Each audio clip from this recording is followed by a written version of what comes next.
All right, guys, I want to thank today's sponsor, Element. I'm having fun with ads now instead of just trying to like read through all the talking points and so forth. But there's a talking point here I have to read through. Element is a tasty electrolyte drink with everything that you need and nothing you don't. That means lots of salt and no sugar. For some reason, that just makes me laugh. I've had and have been in the habit of drinking a half a pack before every leg training session, and all my cramping issues that I had went away because I've always had cramping issues on heavy leg days and leg days especially. Head into our description box and click the link that's there for Element. Or if you're listening to the audio of this, it's drinklmnt.com/table talk.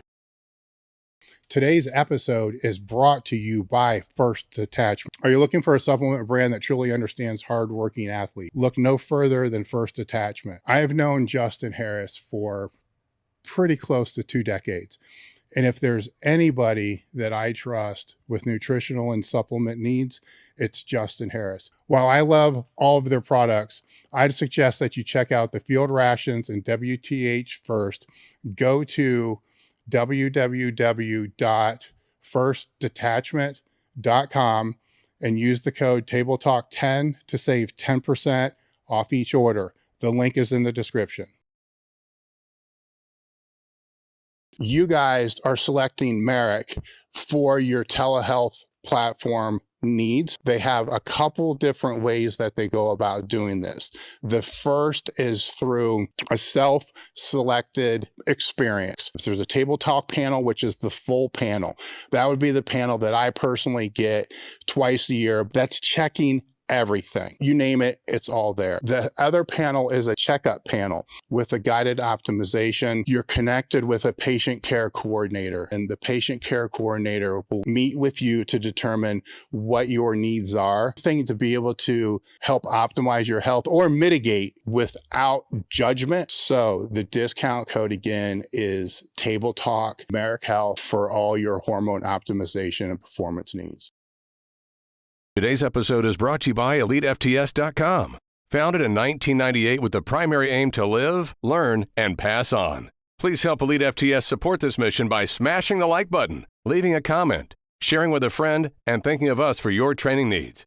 If you can put it in a gym bag or load weights on it, Elite FTS has it. What's going on? I'm Dave Tate. We are broadcasting from the middle of the Elite FTS weight room, where the underground still thrives and you're part of the crew. It's time to sit down, keep it real, and cut the bullshit. Welcome to Table Talk.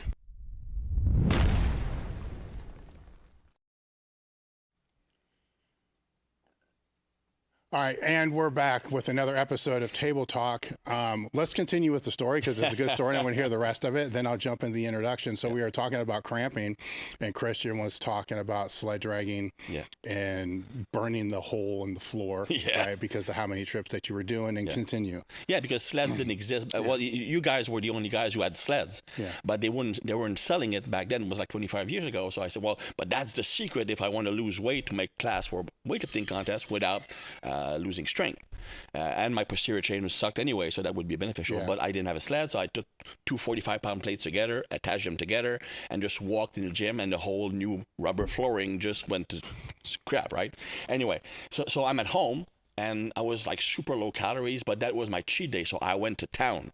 Like my personal record is 26 pounds in 6 hours, so I can eat on a cheat day. Yeah, it was. I mean, I had like what's called refeeding syndrome, but the same thing that happened. Pardon? You think? Yeah, well, the same thing that happened to like the concentration camp prisoners after World War II. They had to monitor their eating because some people were actually blowing up their stomachs because they just couldn't stop eating.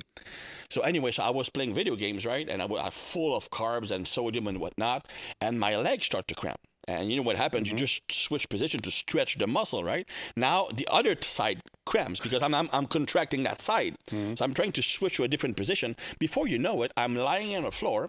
Every single muscle is cramped. And I'm like, help, help.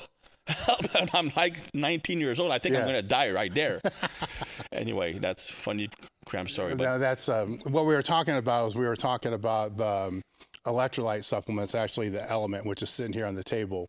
And I was telling Christian that when Nathan was out here, he told me to if somebody's cramping, just to take a pack and dry shoot it and the cramps will go away. And that's kind of what led to that conversation. But what you reminded me of was oh my God, I used to do, because I thought this was a good idea, I used to do sodium baths, Epsom salt baths, but before I trained. Right. So this is, I don't know who told me, but it was not a good idea.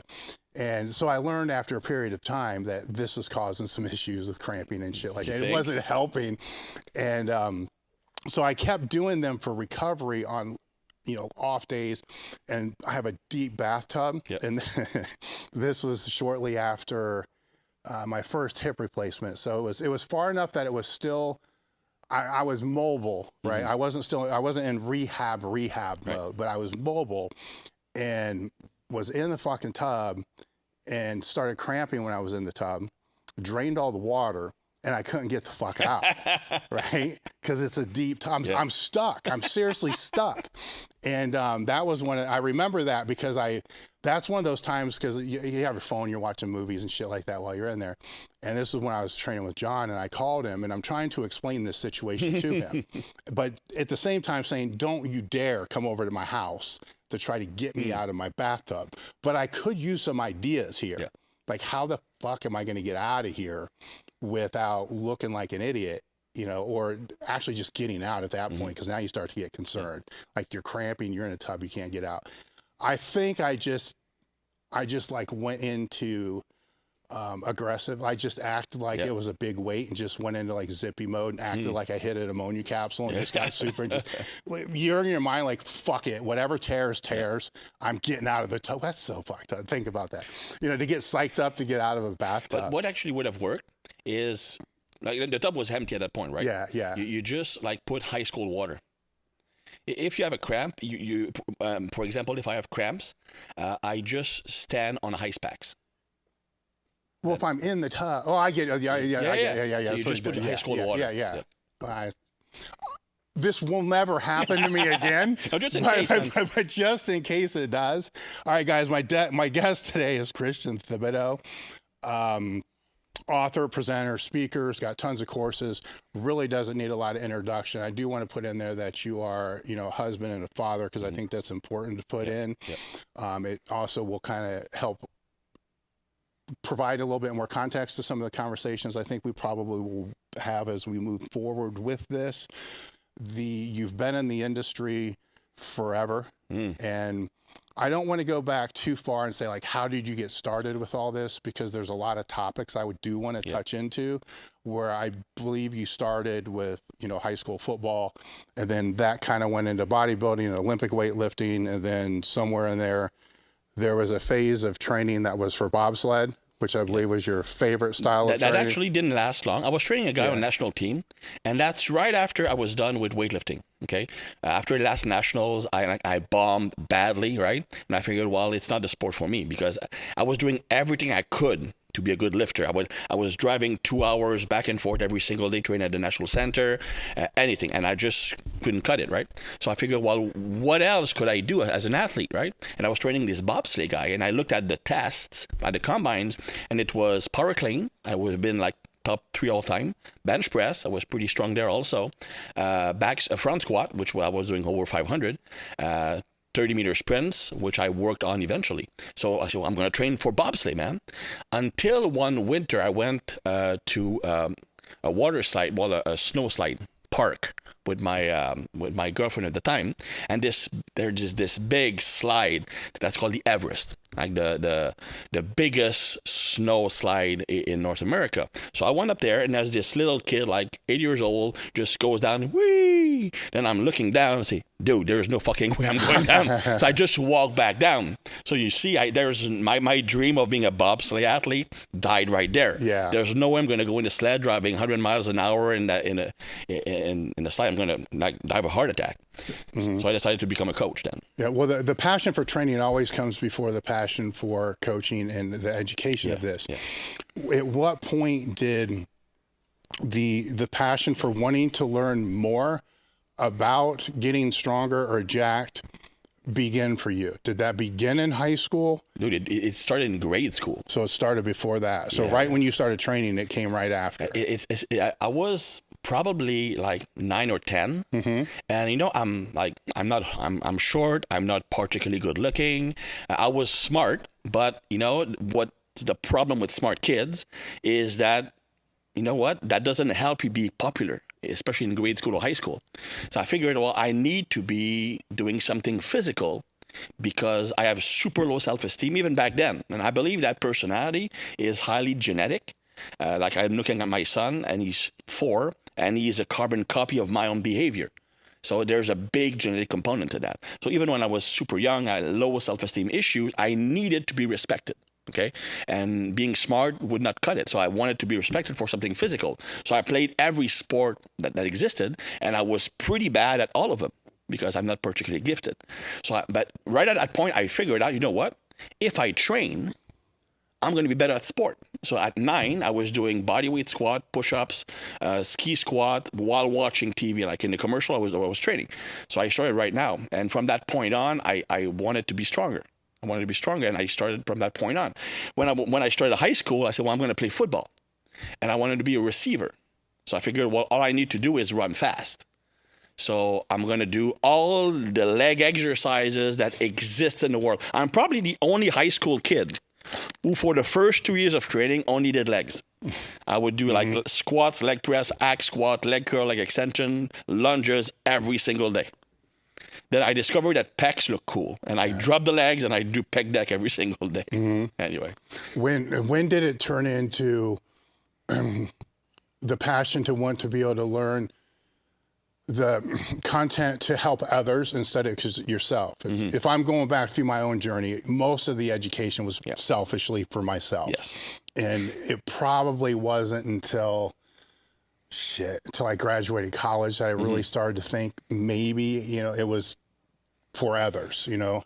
I think I was 19. Yeah. When I realized that, you know what, as much as I want to, I'm not going to be a pro football player. So like in high school, I was a pretty good player, but like 5'8", you're not going to be playing college, right? I'm not a linebacker when I was playing. And I love training, and I was already like for being accepted by the other team members, giving them advice on training, because I was like really advanced training was at that point.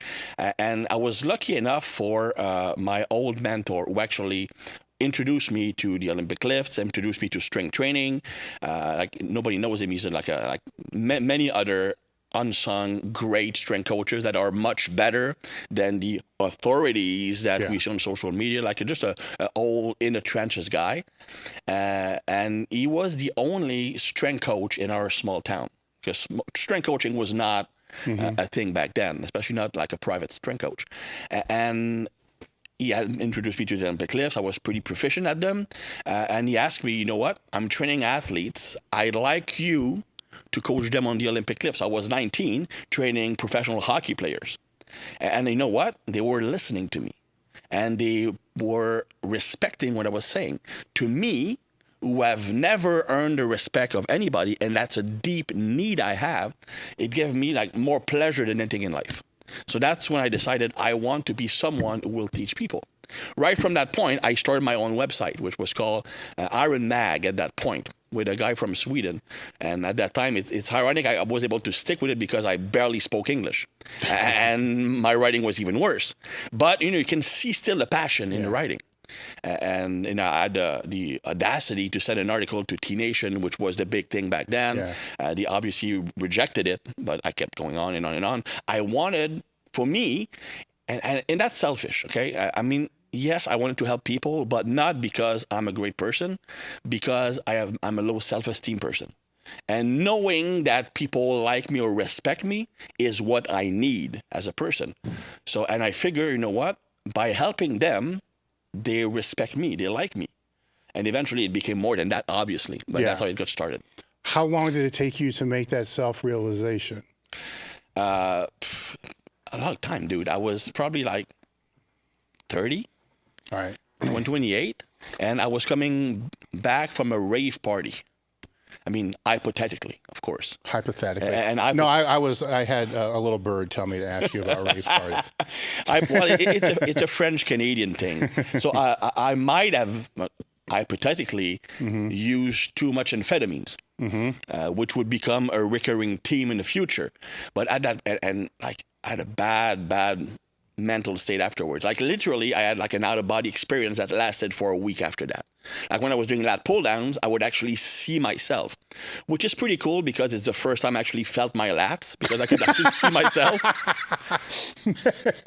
But you know, you wake up and you think it's going to be better, but you're still looking at yourself. Yeah, and it's weird. Yeah. Anyway, so I was having like a complete nervous breakdown, and nobody likes me for who I am. I'm not gonna never do anything by myself. And I brought I called my mother. She's a psychologist, right?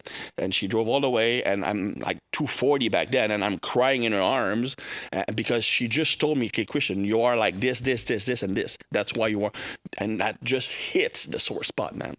And from that point on, I had a huge introspection about my nature, what I really need as a person, and from that point on, I was able to completely change my outlook on life.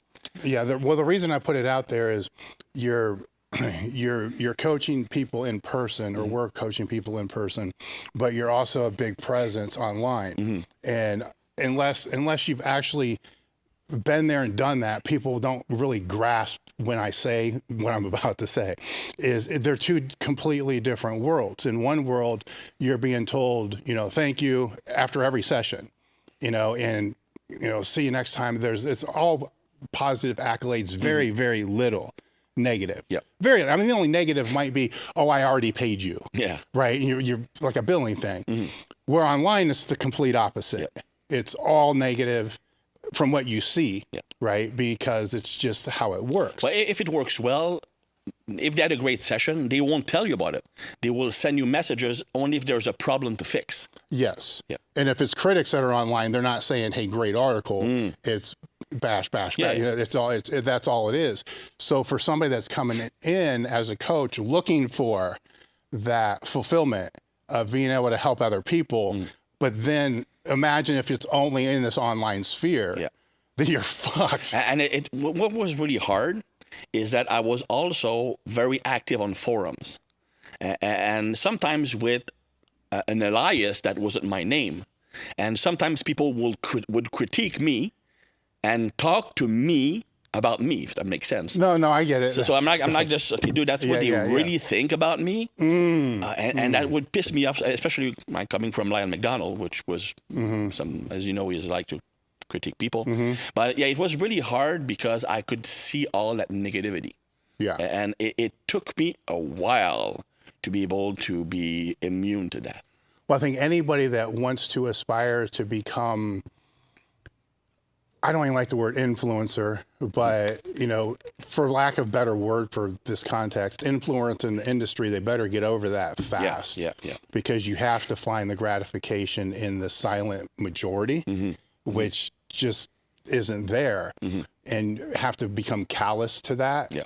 And most, like I said, most don't understand. And a lot of people have left the online space to go back to the in-person space because of that. And then they'll report back to me like, dude, this is like a completely different world. Yeah. And I'm like, no, I think what's going on here, to be completely honest, is you're listening to the vocal minority online. And then online, the silent majority do like your stuff. They do like what you're doing, and they do appreciate it, but they're just not going to go out of their way to say anything about it.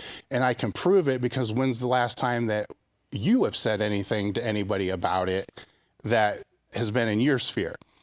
It doesn't mean you're a bad person. It just means that's the nature of how this works. But it's to kind of go back to your story, that would be fucked if that's all that was there. Yeah, but the good thing is that happened when I was much older. I mean, I was writing for T-Nation, and we had our own forums, but most people who were posting on forums were fan of the site. So I was kind of immune to that. And also, I think the big difference is that on the forums, I would go out of my way to interact and help people out.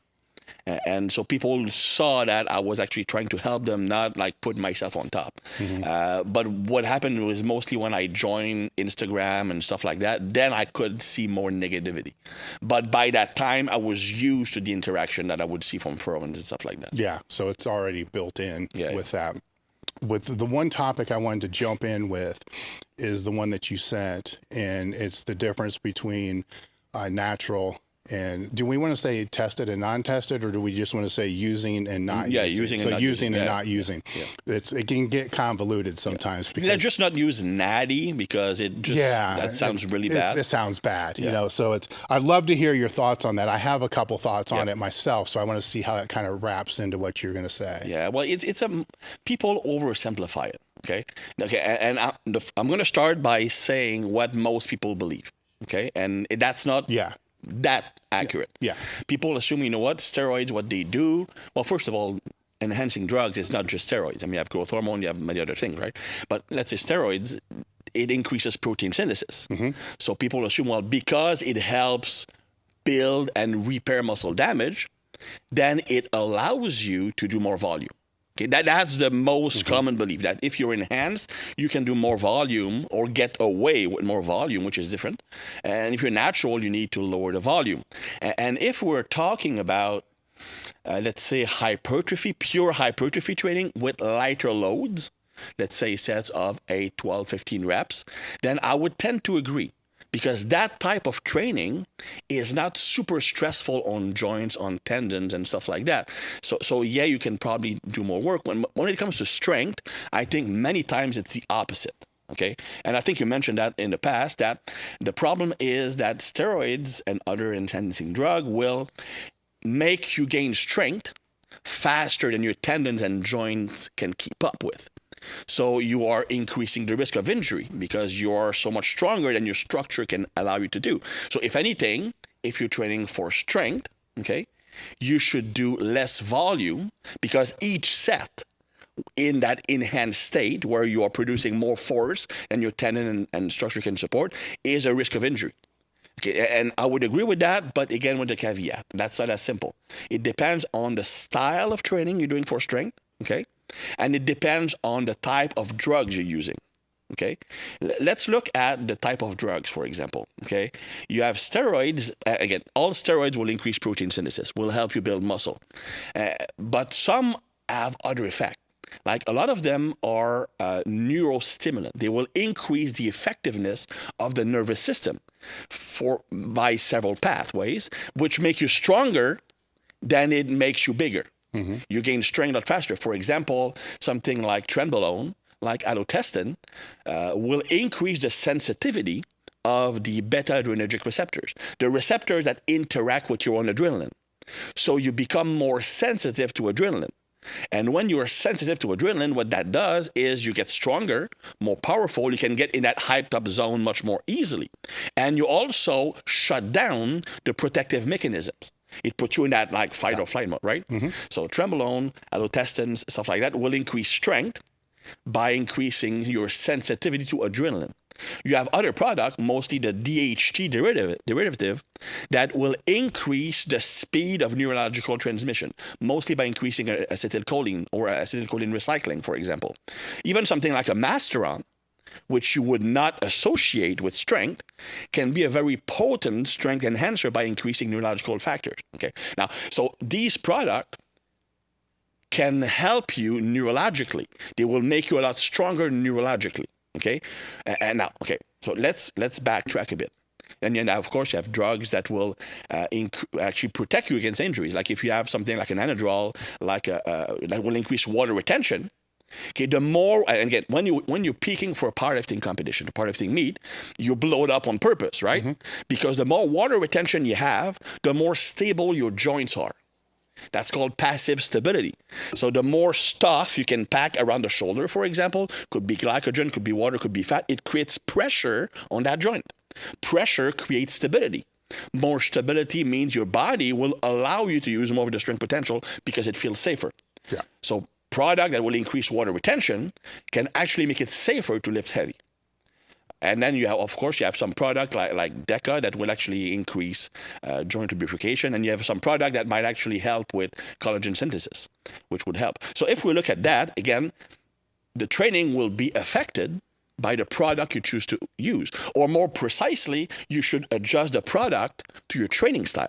Let's look at max effort training, or even super max effort. Like if you're doing high box squats, board presses, pin pulls, yeah, it's max effort, but it's really super max because you're using weights that are heavier than what you can do in the full range movement. That's a tremendous amount of stress on the joints and tendons, right?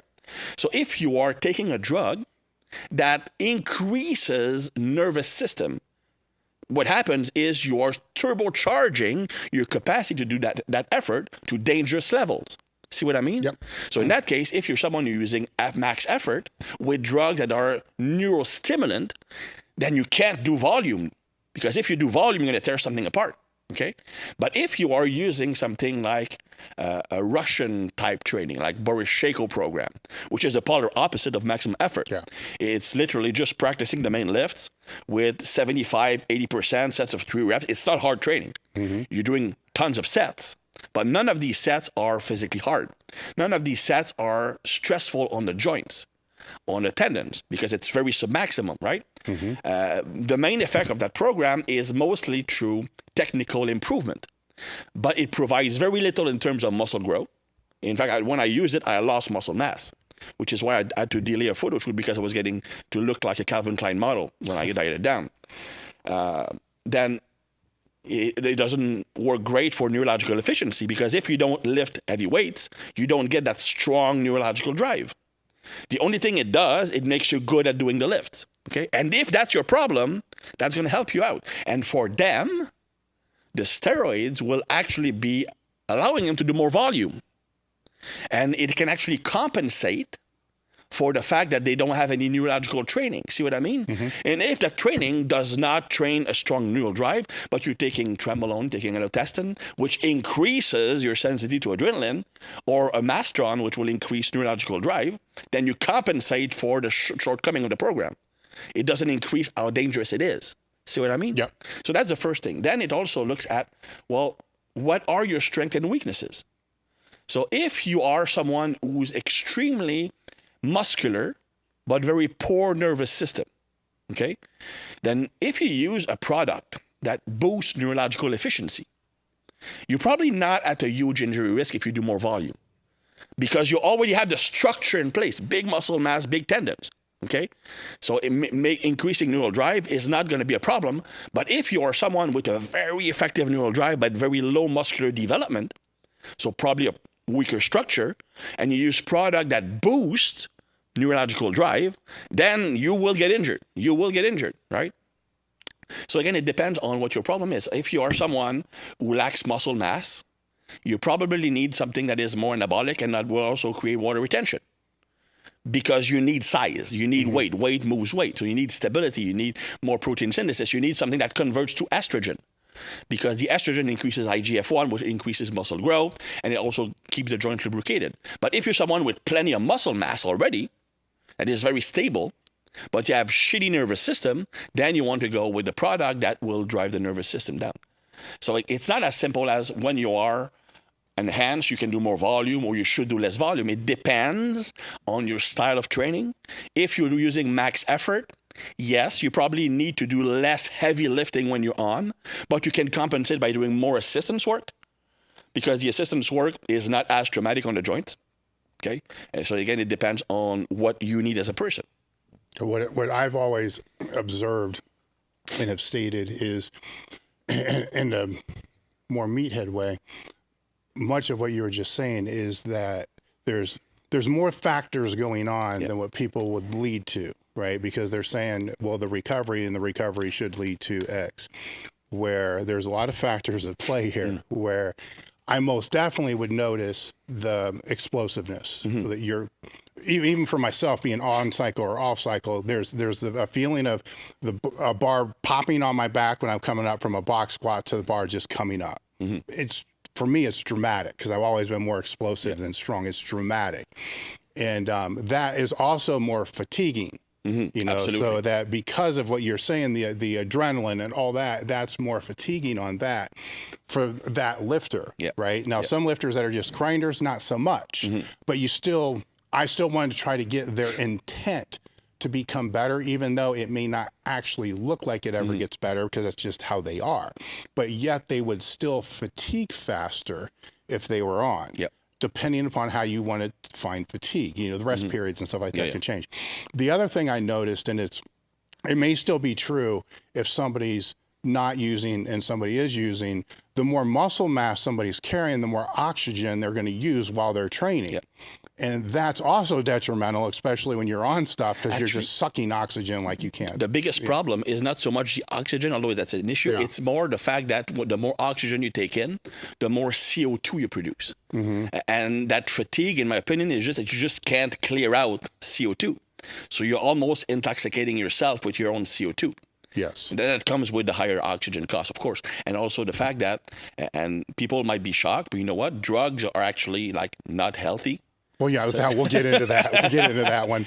We'll push that one down when we get into the longevity stuff. But because that is important, man, because it's a stress on the body. It is definitely a stress on the body. What I see happening, staying on the same topic, is the lifters who say they start using, then they find, okay, look, I need longer rest periods, or I need to do less volume, and I'm going to circle back so we can define some things here before we get into the next topic. But so they have to circle back and do all that. But then what they essentially end up doing is taking them through a mini peaking cycle, which they then never circle back to try to increase work capacity. Right. So it stays down to just one exercise per day, maybe one accessory, twice a week, because that's what makes me strong. And then in short term it works because it's like a peaking block. But then it creeps up. Now on the flip side, with the lifters that are non-enhanced, their work capacity is, they don't have that, extreme, not all, right? There's this caveat, right? The most I've seen don't have that. So a lot of times the answer to them was, yes, more sets, more volume, and they could do not in the 90% zone, but sub-maximal, they could do more work.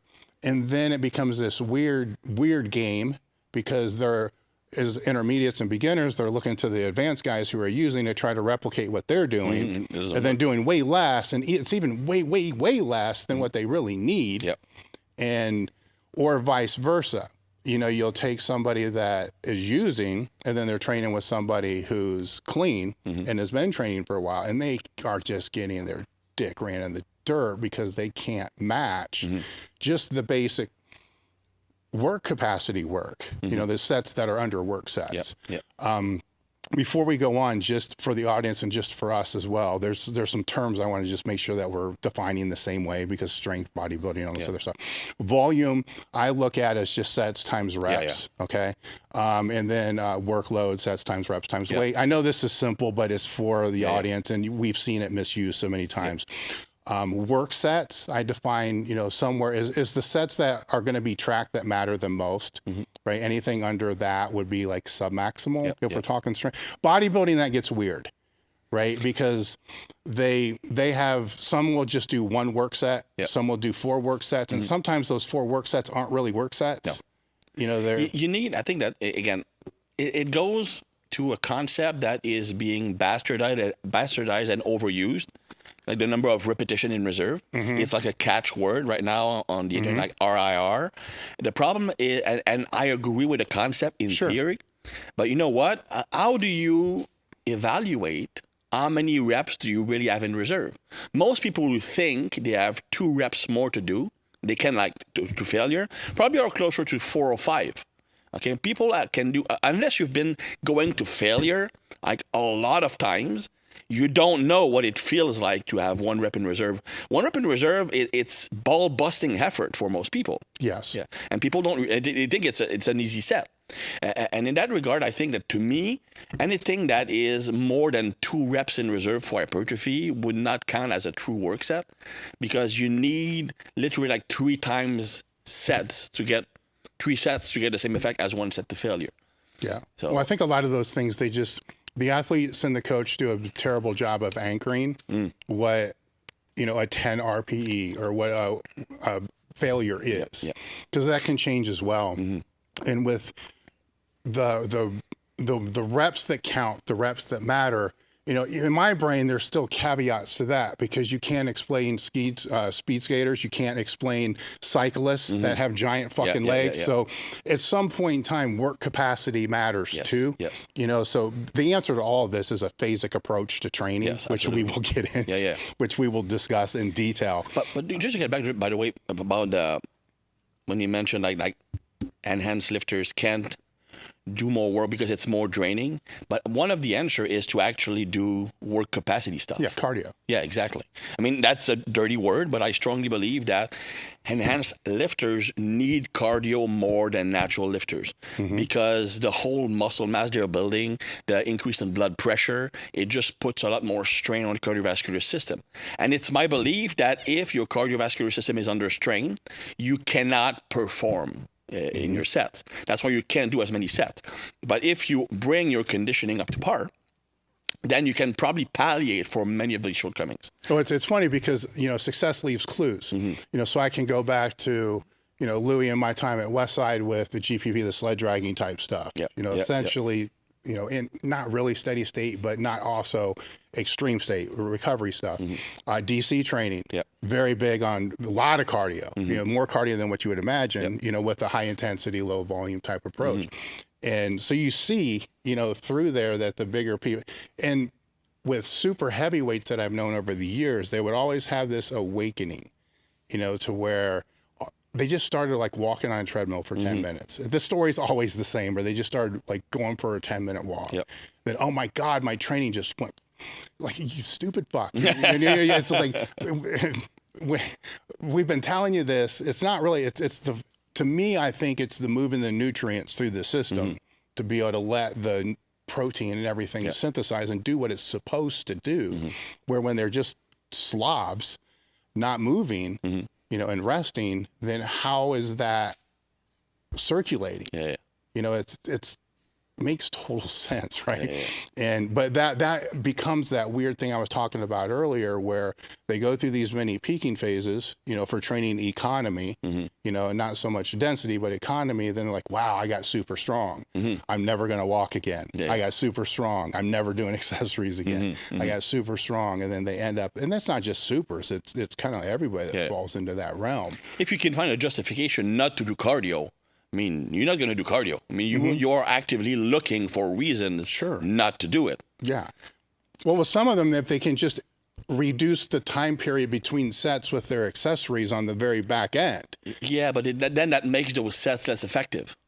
I see what you're doing here. See, I would agree with that. I mean, but you might as well just do CrossFit. Well, I know. But if you're on we got to define strength and hyper. So on a strength program, you got the bottom end shit, the side raises and stuff like that, which I'm not going to say they're not important. They are important, but they might be able to be done in some type of circuit type of function, which isn't still as good as the steady state moving, but it's better than them not doing anything. And it's way better than the 15-minute rest periods they're taking between sets of side dumbbell raises with 15 pounds.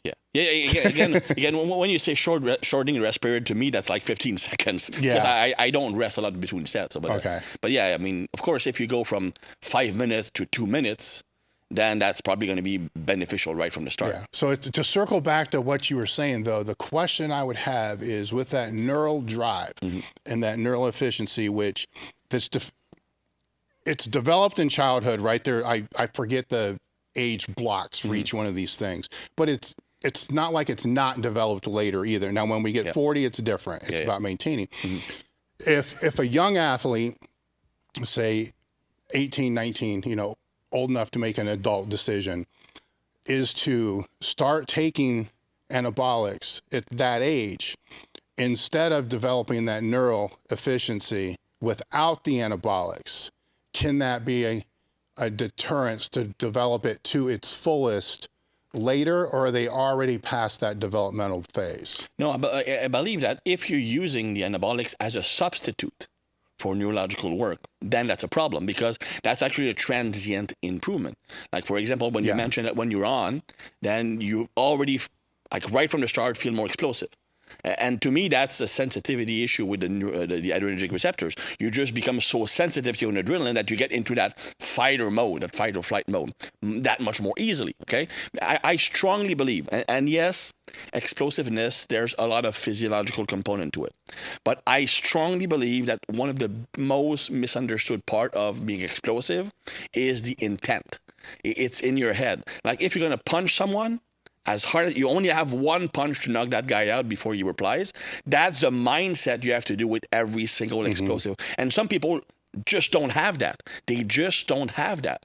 And in that case, the anabolics can give that to them artificially, okay? And yes, if they don't work on it outside of the product, they will lose it as soon as they stop using the product. But if they keep doing the explosive work, if they work on improving their intent, if they do explosive like jump, plyometrics, throws, speed work, or even like heavy lifting with the intent of creating bar speed, then you will have neurological improvement. I mean, it's just the product will increase your sensitivity to adrenaline and increase acetylcholine. It doesn't increase the physical capacity itself. You still have to do it. Okay? Yeah. So it makes it easier to have a higher level of it, just like it makes it easier to be strong, but you still need to do freaking work. Yeah. I mean, even if you take a gram of tren a week, don't do that, and you don't train, it's not going to make that much of a difference. You'll just be like very hangry all the time. Yeah. But if you use it while you're strength training, then you're going to get stronger.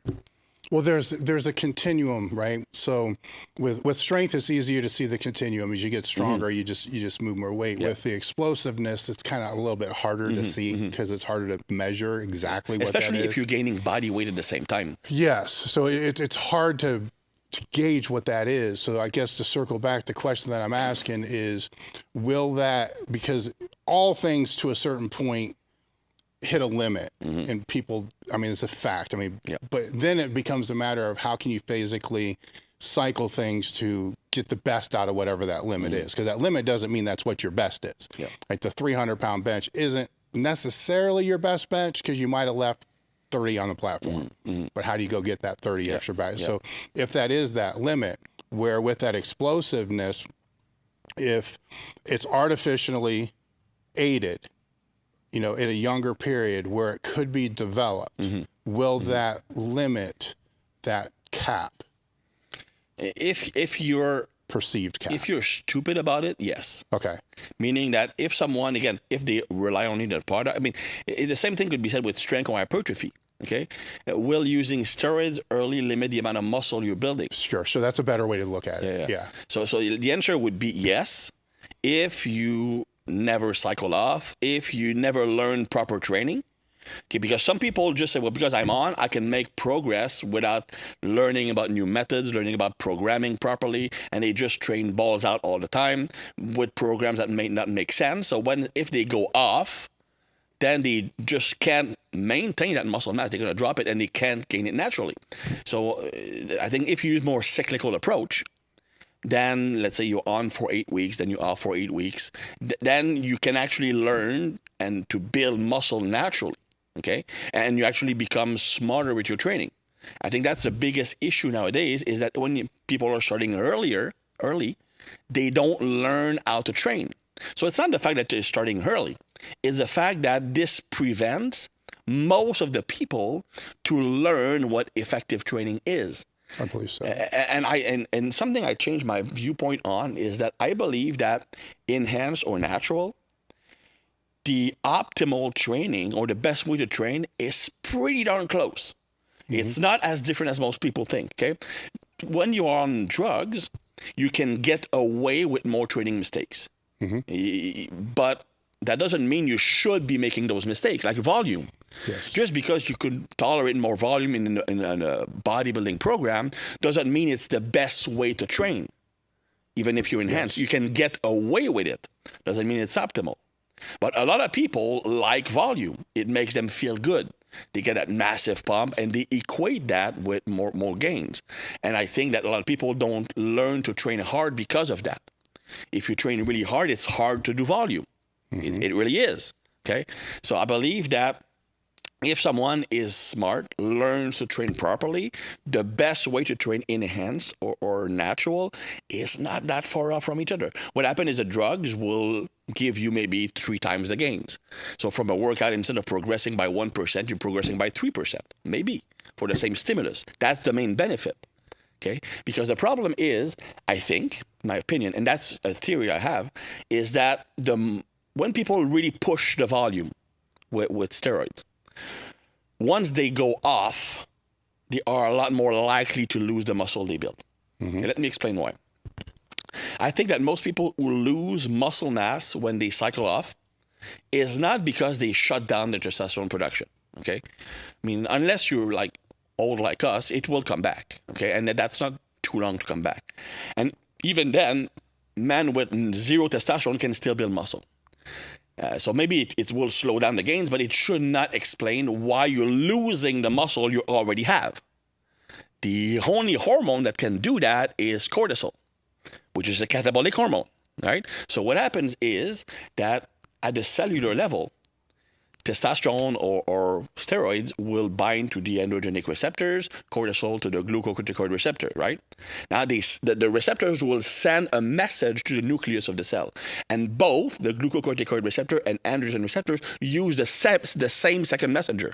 So when you overload all those androgen receptors, they are using all the available second messenger, so cortisol cannot do its job properly. So part of the reason why you're gaining muscle is not just the increase in anabolism, it's the decrease in catabolism. But the body will try to balance things out. When it sees that cortisol cannot do its job properly, because it's not just about losing muscle, cortisol has many functions. When it can do it properly, what does the body do? I'm going to try to compensate by producing more cortisol, right? So that might explain, for example, why at some point of your cycle, your gains slow down.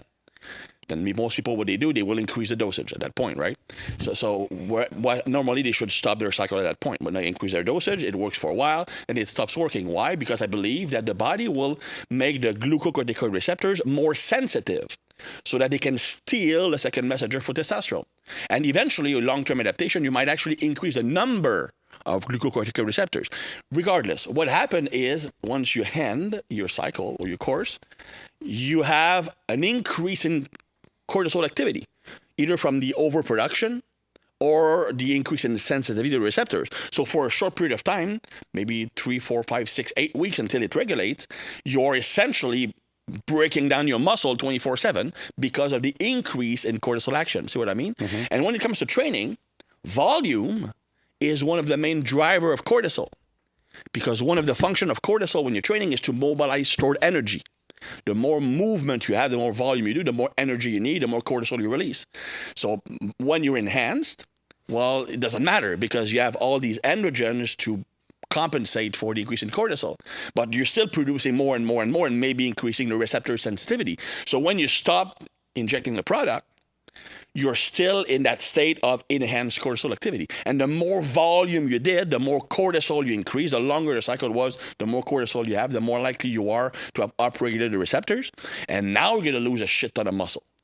So if you keep your courses or your cycles short, and when your gains slow down, then it's time to take a break, pull back, then recover, then go back up. And in the off period, instead of focusing on, let's say, PCT or whatnot, which is just delaying the process because it does more harm than good, just focus on lowering cortisol so that you can actually prevent the muscle loss. I mean, what happens is a lot of people, when they stop their course, they will actually eat a lot more, a lot less. They figure, well, I'm not going to be building muscle. I don't need as much food.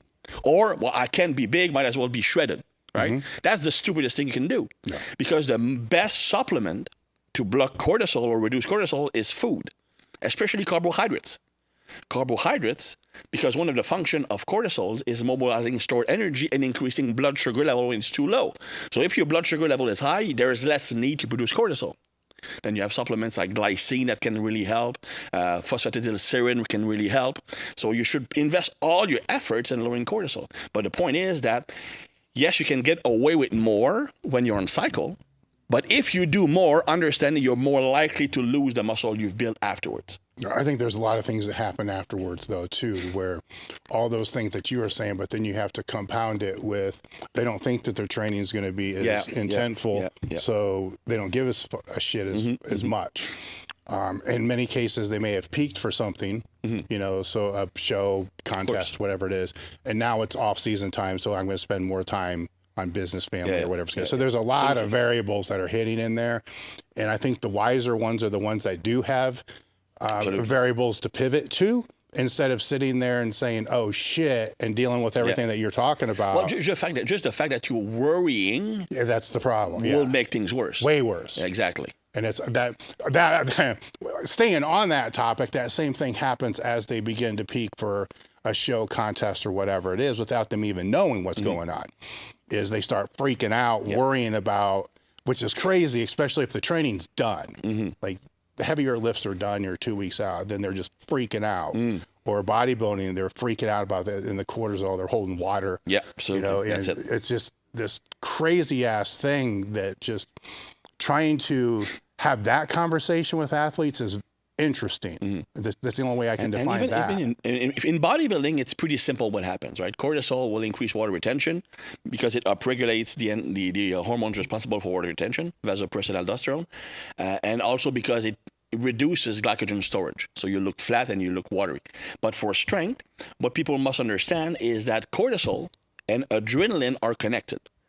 When cortisol increases, your body will increase adrenaline. Basically, cortisol will tell your body to convert noradrenaline into adrenaline, okay? That's why, for example, when you're stressed out because of your day, it's hard to go to bed. Because you're stressed out in the evening, cortisol is high, which raises your adrenaline, then your hamster goes on and you can't fall asleep, right? So what happens is, let's say 2 weeks out from a contest, like all the work is done.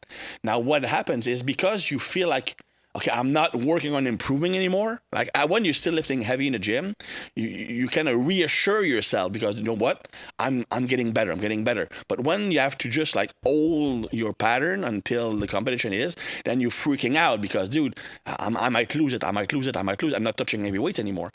And that cortisol rises, which also raises adrenaline. Two things. First, your sleep will become shitty. I mean, you just can't sleep because adrenaline is high, which obviously will affect recovery and progress. But also, if your adrenaline is constantly elevated, okay, your receptors will become downregulated. You now stop responding to your own adrenaline. And during a competition, adrenaline is your best friend. It potentiates your performance. That's the difference between someone who's strong in a gym and someone who's strong on a platform. A person strong on a platform can use his adrenaline to its benefit, right? So if you burn out your receptors before the competition, even if you slap yourself in the face, smell smelling salt or whatever, then you just don't respond to your own adrenaline. You burn your receptors out and you have a shitty performance.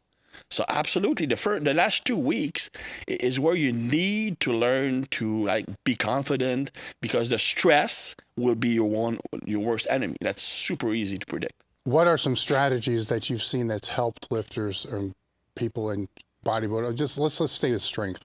That's helped lifters control that better during that time frame.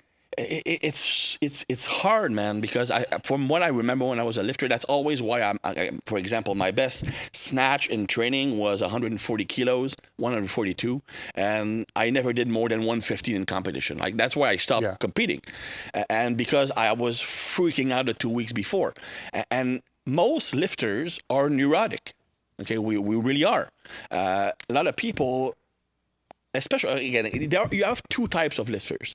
You have the lifters who are just natural born competitors.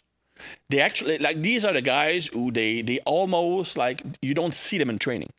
It's very hard to motivate them in training. But when it's time to compete, dude, they're freaks.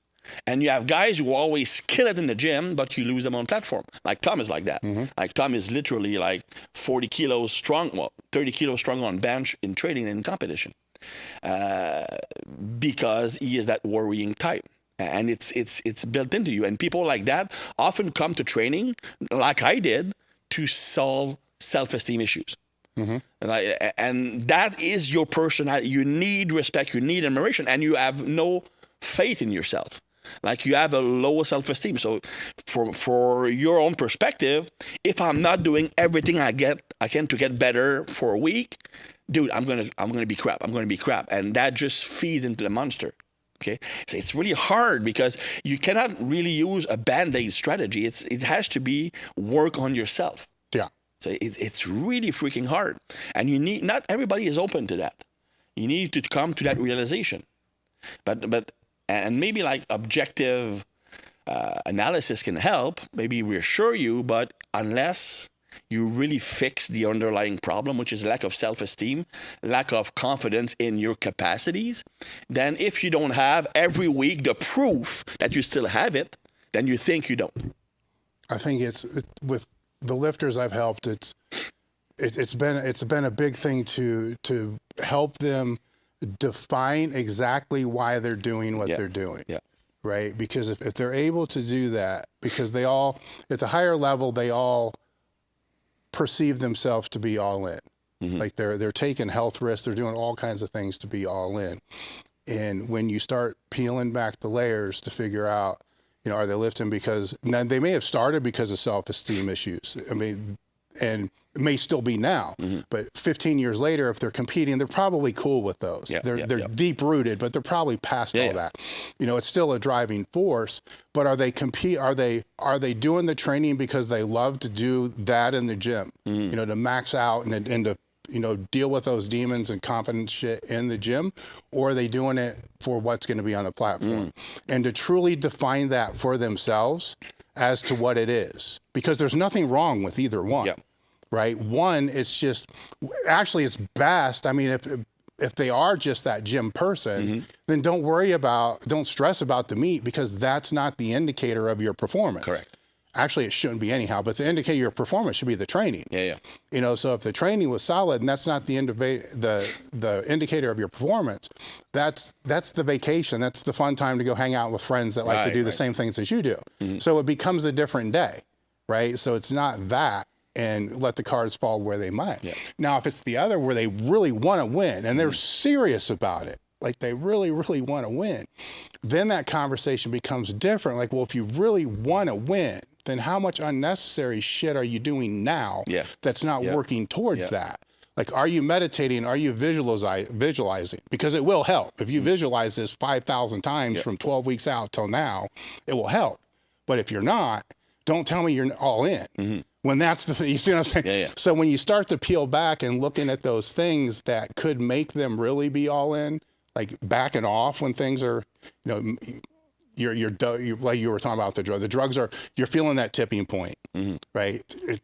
The answer isn't pounding more. The answer is backing off, down regulating, and then driving it. Are you willing to do that? Because if you're all in for here, then you'd be willing to do that. But if you're all in for the training days, then I understand you're not going to be all in to do that. You see, so it's, and that realization, it's there, and even if you connect them to it, the default is strong. They default kind of back, to what they were. But I like to use that whole all in thing because they understand that. And to me, it's a curious one, because they're all in until they want to do the things they don't want to do. Which isn't really. Training is easy. They don't want to sleep, they don't want to eat, they don't want to get all these other things in there. Let's take a restroom break real quick, then we'll come back in.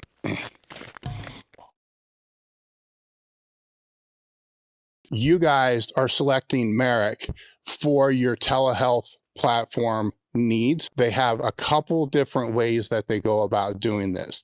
The first is through a self-selected experience. If there's a table talk panel, which is the full panel, that would be the panel that I personally get twice a year. That's checking everything. You name it, it's all there. The other panel is a checkup panel with a guided optimization. You're connected with a patient care coordinator, and the patient care coordinator will meet with you to determine what your needs are, thing to be able to help optimize your health or mitigate without judgment. So the discount code again is Table Talk Merrick Health for all your hormone optimization and performance needs. Today's episode is brought to you by First Detachment. Are you looking for a supplement brand that truly understands hardworking athletes? Look no further than First Detachment. I have known Justin Harris for pretty close to 2 decades. And if there's anybody that I trust with nutritional and supplement needs, it's Justin Harris. While I love all of their products, I'd suggest that you check out the Field Rations and WTH first. Go to www.firstdetachment.com and use the code TableTalk10 to save 10% off each order. The link is in the description.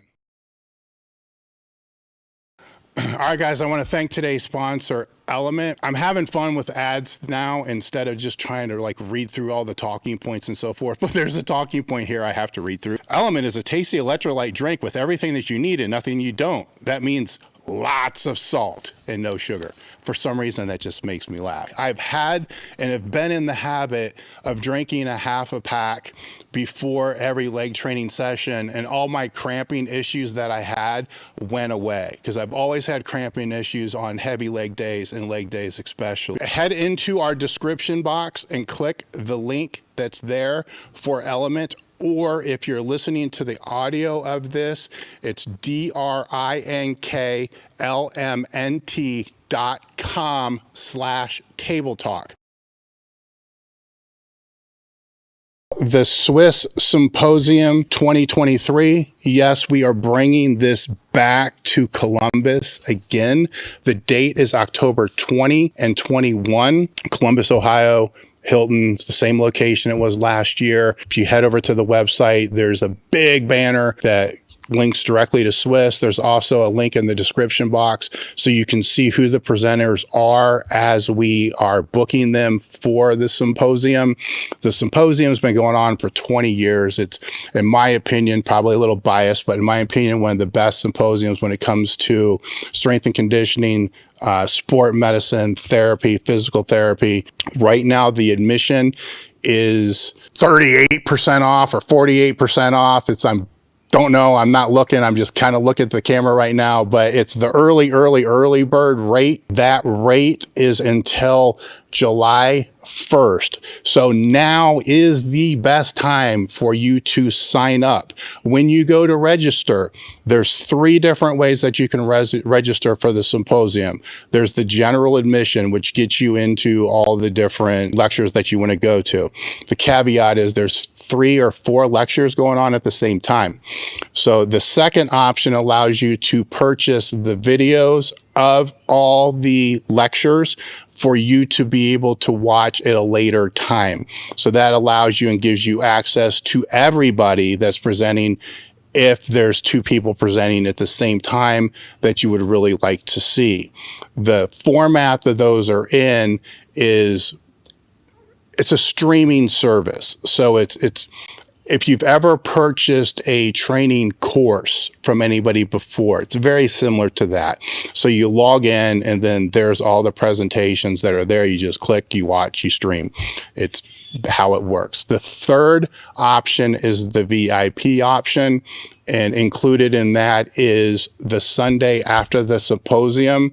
A limited number of people will be coming out to our gym, the S5 compound at Elite FTS, with a handful, maybe a little bit more of the presenters that are there just to train, to hang out, have some barbecue, have a good time. And that again is limited on the attendance. It's already 50% sold out or 50% of the spots left, depending on how you want to look at it. Go to the link in the description. We'll have more information about the Swiss throughout the podcast as we move forward. We have a lot of the presenters booked for the podcast, right, so we'll be talking more about it. We'll see you there.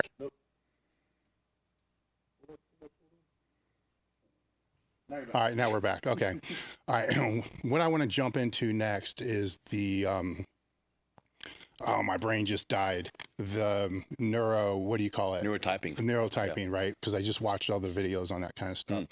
And what I want to go with that is, what was interesting to me is I've seen the same type of things spoken about in different ways over the years through business and different different arenas to where I wrote notes down so I wouldn't forget one of them. But 20 years ago, I went to a Tony Robbins seminar. I know people bust my balls about this all the time.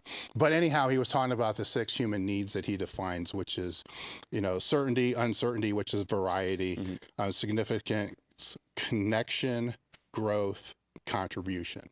Where when I looked at all that and was taught all that, then began to apply that, like trying to figure out what staff are motivated by certainty, uncertainty, variety, significance, and basically integrating that into just all the communication that I did. Like, where do these people fall with these needs? And when I had Brett Bartholomew out here, this is deep rooted in other neuroscience, which is called other things, which kind of goes into there. Then after a decade of doing that, I started to kind of look at, I wonder why, certain people gravitate towards conjugate where other people gravitate towards 5-3-1. I'm like, well, this is an uncertain environment. This is a more certain environment. And so it was very interesting to see where you took all that from that framework, because nothing's absolute, right? So we need to put that out there, because you can be certain in one thing but uncertain in other things. So there's no one rule for every single thing. But as I was listening through your personality types, a lot of these were resonating. Oh, that's that, that's that. And then you applied it through the training process and through the nutrition process and through. I'm guessing that you came up with that because you found it as a better way for you to coach clients. Actually, that's something I did instinctively, but I wanted other coaches to be able to do it. I think that, and you mentioned during the break, like how Louis was able to adjust according to everybody's personality, because you had all kind of different personalities, and he made that work as an environment. And I was always able to do something similar to that, but maybe not in the same environment. But I knew that for that person, I need to do this to motivate them. That person, if I do that, it's going to be worse. Like, for example, my wife, if I overcoach her, like if I give her more than one cue on the lift, then she gets worse.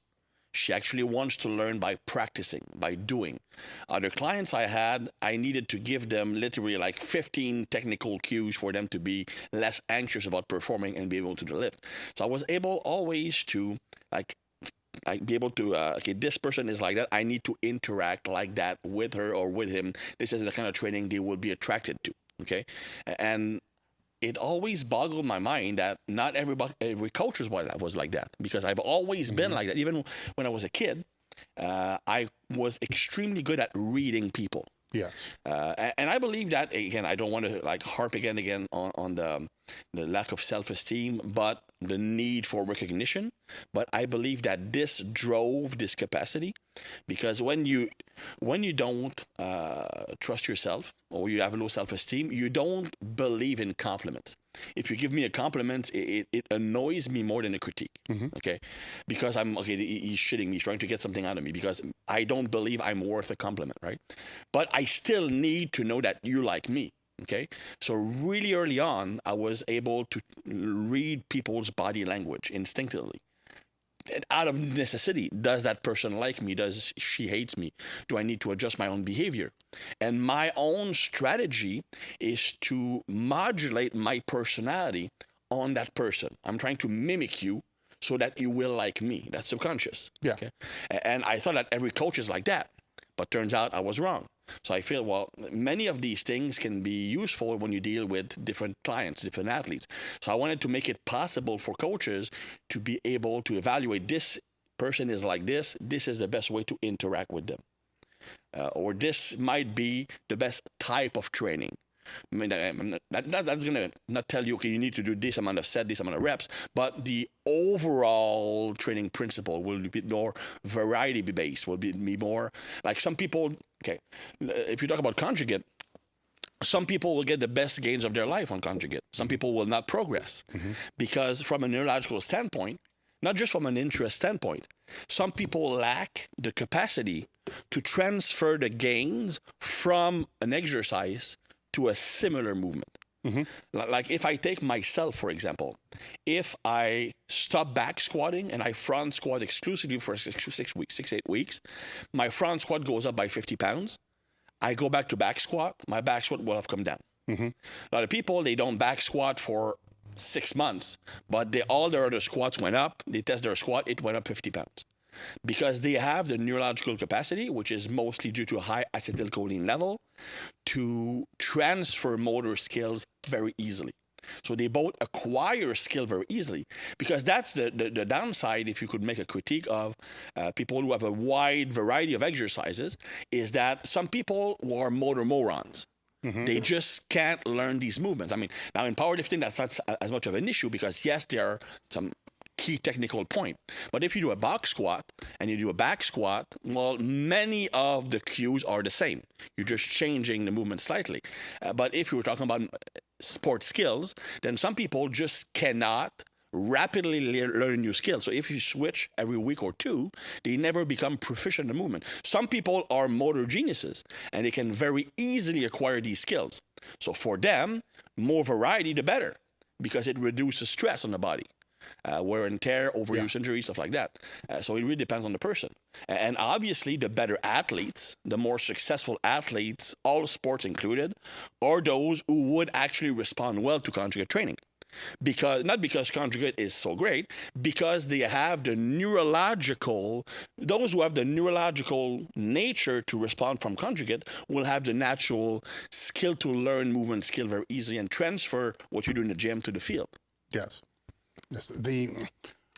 The other aspect that's part of this is you've taught you've taught people in many different demographics, which changes how your communication style has to be. Right. Where one of the things I learned early on was, as you were talking earlier about teaching somebody lifts, some people are visual learners, some people are audio. So some people I have to show them. Some people, they have to do it. Some people have to be told. Sometimes I have to change how I'm talking to say, look, visualize yourself or see yourself doing this instead of just saying sit back. See yourself sitting back, and then boom, radically changed. And that's the psychological aspect of how that all ties into there. Where what I was listening to when you were defining these types is a broad sweep. Like a triage, like here's a big group of people. Let's triage and throw them in there. And for the most part, you're going to collect most of the right people in the right drop, right? Which is kind of way better than just fucking telling them all to do the same thing.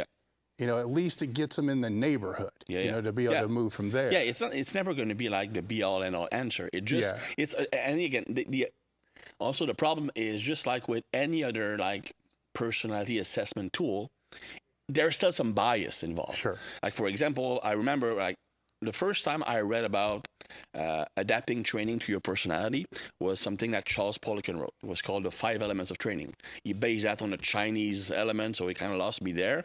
But the underlying principle was that if you are of that type of personality, this type of training will be more attractive to you, will motivate you more. So he had this test. And when I read the profile, he said, well, when you're dopamine dominant, you're best for you're built for strength and power sport, you're going to be explosive. So when I did the test, I knew the way the test was designed that, okay, now we're testing for dopamine. So subconsciously, I wanted to be a high dopamine person, right? So I scored very, very high on, and that gave me a profile that was completely opposite to what I really was.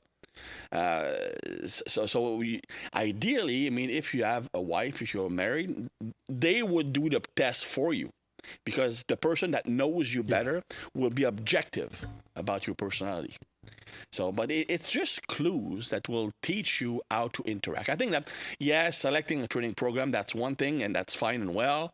But I think that knowing how to interact with the person, do they need feedback? Do they need a lot of coaching? Do you need visual learning?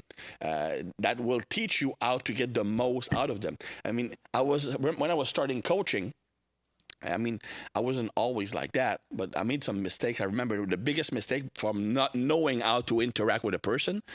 I was coaching pro hockey players and figure skaters. That was my first two type of clients. And I was training this girl who was national champion figure skating. And as a junior, she was supposed to be like the biggest thing in Canadian figure skating. And she had the national championship, her first open national championship later that month. And I was also training the hockey players. Now, the hockey players, I was obviously coaching them much like when I was myself playing football. Okay, so it was like you make fun of them, like you try to light the fire under their ass, and that always worked well because they want to prove me wrong, right? So anyway, I'm at my friends, and the national championship of figure skating is playing. So we're playing a drinking game, named that song. So we're playing songs from the 80s. The one who named the song first wins, the other one take a shot, right? Anyway, so midway through a game, I go to the living room to watch figure skating, which is always kind of odd in a boys' night out, right? Yeah. So, but the girl I'm training, she's competing, and she turns in the worst performance of her life. Like she fell like 7 times. On skills she would never fail ever. So the next week we're in the gym, right? And I made a comment, we're going to work on core stability because some people here fall a little bit too often on the ice. Dude, it took her 3 months to be able to talk to me again, and 6 months until we could have a positive working relationship. But with the hockey players, it would have worked well. So again, the way you interact with someone might potentiate you, and in some cases it might create some more anxiety. Well, you know, and I think that, you know, that story for the young coaches out there, it's vital for a couple reasons, because you'll never forget that. So you never made that mistake again. Never. Because you were willing to make that mistake. Not that you purposely tried to do anything, but sometimes, you know, stories like that, people are like, oh man, that's fucked up. But you're still telling the story. You probably tell it in all your seminars, and you'll never forget it. Never. You know, so in a way, it was one of the best things that you could have done. Yeah, absolutely. Because of that. And I think that a lot of coaches today are like walking on ice. You know, and they're so afraid to make a mistake in whatever way, right? And hell, you could have lost the client. You still would have learned the lesson. Well, I didn't lose her because I was under contract by the organization. Sure, yeah. Yeah. But you get my point. I mean, it could have been gone for good, but that lesson was more valuable than what that client would have been even for their lifetime. Yeah. Because the lifetime value from that is huge, you know, that kind of goes from that. And I think a lot of us come into this whole game of trying to help other people by relying on how we came through. You know, like what works for football, what works for the guys I used to train with, you know, what worked there. And for some people, 100%, you know, it's going to be exactly what it needs to be. For other ones, no. And no, and in some cases, if it's a crew or an environment that you're building and people don't fit in that crew and environment, then they can just leave because you don't want to change that whole crew and environment too much, you know, to cater that one type of person. But anyway, when you were talking about a group, okay, whenever it's like building a team, like a football team, a basketball team, a hockey team, or whether it's training like a powerlifting group, or in that case, a figure skating group that we're training together, I mean, you cannot have all people of the same type. That never works. Because they did a study on rats. What they did was put rats in a cage. I think it was 6 rats, and there was like a little river in the middle of the cage, and food was on the other side, right? So the rats would fight, and after the fight, you had 2 dominant rats who would essentially have the dominees go pick up the food, bring the food back to them, and then they would give them the rest of the food. Then there was one rat who was independent. He would go bring his own food and going back, and would stay away from the other guys. And you had the scapegoat, if you want to call it that, who would be always picked on by the others and might have some of the leftover, right? And then if they took like 6 dominant rats from a cage and put them in a new cage, they would fight all night. Then they would have still 2 dominant, 2 dominees, 1 independent, and 1 scapegoat. And they took 6 dominees, same thing would happen. So the point is that within a group dynamic, you have certain roles. You cannot have 20 or 10 leaders, okay? You will always have a certain level of leaders. Then you have the second in command, if you want to call it that. You're going to have the more independent types, which I was, and you have the scapegoat. And every group needs that, okay? And if you force someone to play a role they're not designed to do, they're not going to be good at it.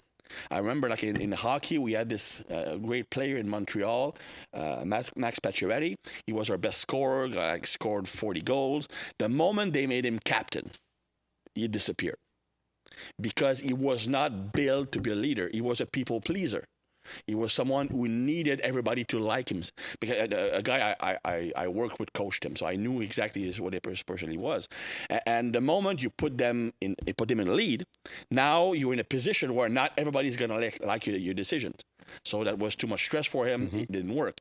So being able to like fit the burst person in each spot is a skill, and that will make not only the team better, but each individual piece better, because if you're doing something you're naturally suited for, as far as the role in the group dynamic, you're going to be a lot more comfortable with yourself, and you're going to be able to be your best self.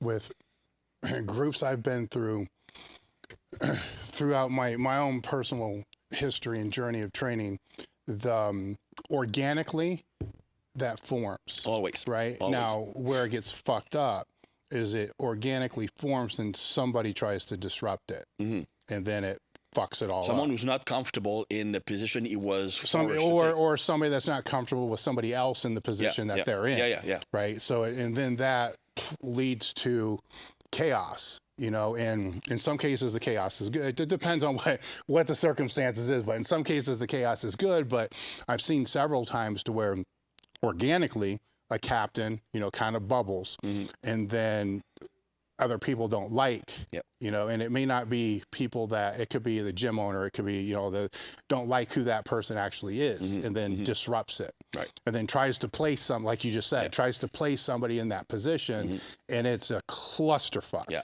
You know, the only people that never seems to interrupt or disrupt were the independents, like you talked about. Absolutely. They're like, they don't give a fuck, man. They're just right there on their own. Their own thing, But they'll do what they're required to do. You know, they're going to do what their role requires. Yeah, that's it. But they're just like, leave me the fuck out. They are basically like conflict avoiders. Yeah. It's actually, in a lot of positions, is the best place to be. 100%. You know, but what happens there is if they get to the status, you know, competitively, that would put them up there, then now they're in this position they can do it. And if that's the situation I think you were talking about. When I was competing in either bodybuilding or weightlifting, and you talked earlier about the visualization, okay? When I was visualizing, I was always, my best end scenario for me was finishing second. To me, the best spot in the competition is second. Because if you win, the guy in second place hates you. Everybody loves the second guy. Everybody loves the second. They come to, dude, you almost had it. Oh no, it was really you. You got lucky. Everybody is positive with the second position guy.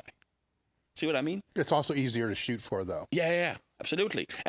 But just it's good enough. Even third would have been fine. It's good enough to be respected, but it's a position that will not be attacked by haters.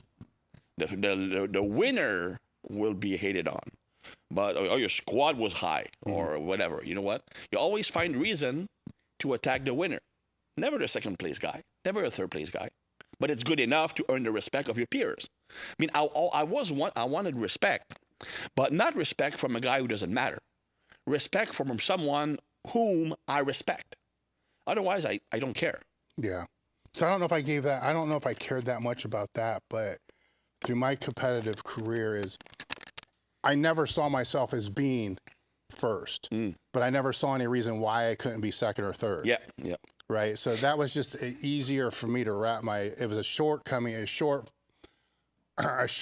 in my belief system, right? Looking back, I may have wanted to change that. I say may have wanted, there's a lot of processing that goes on with that statement, because I've sat with that for a long time, to try to figure out, like, why in the fuck, was it that way?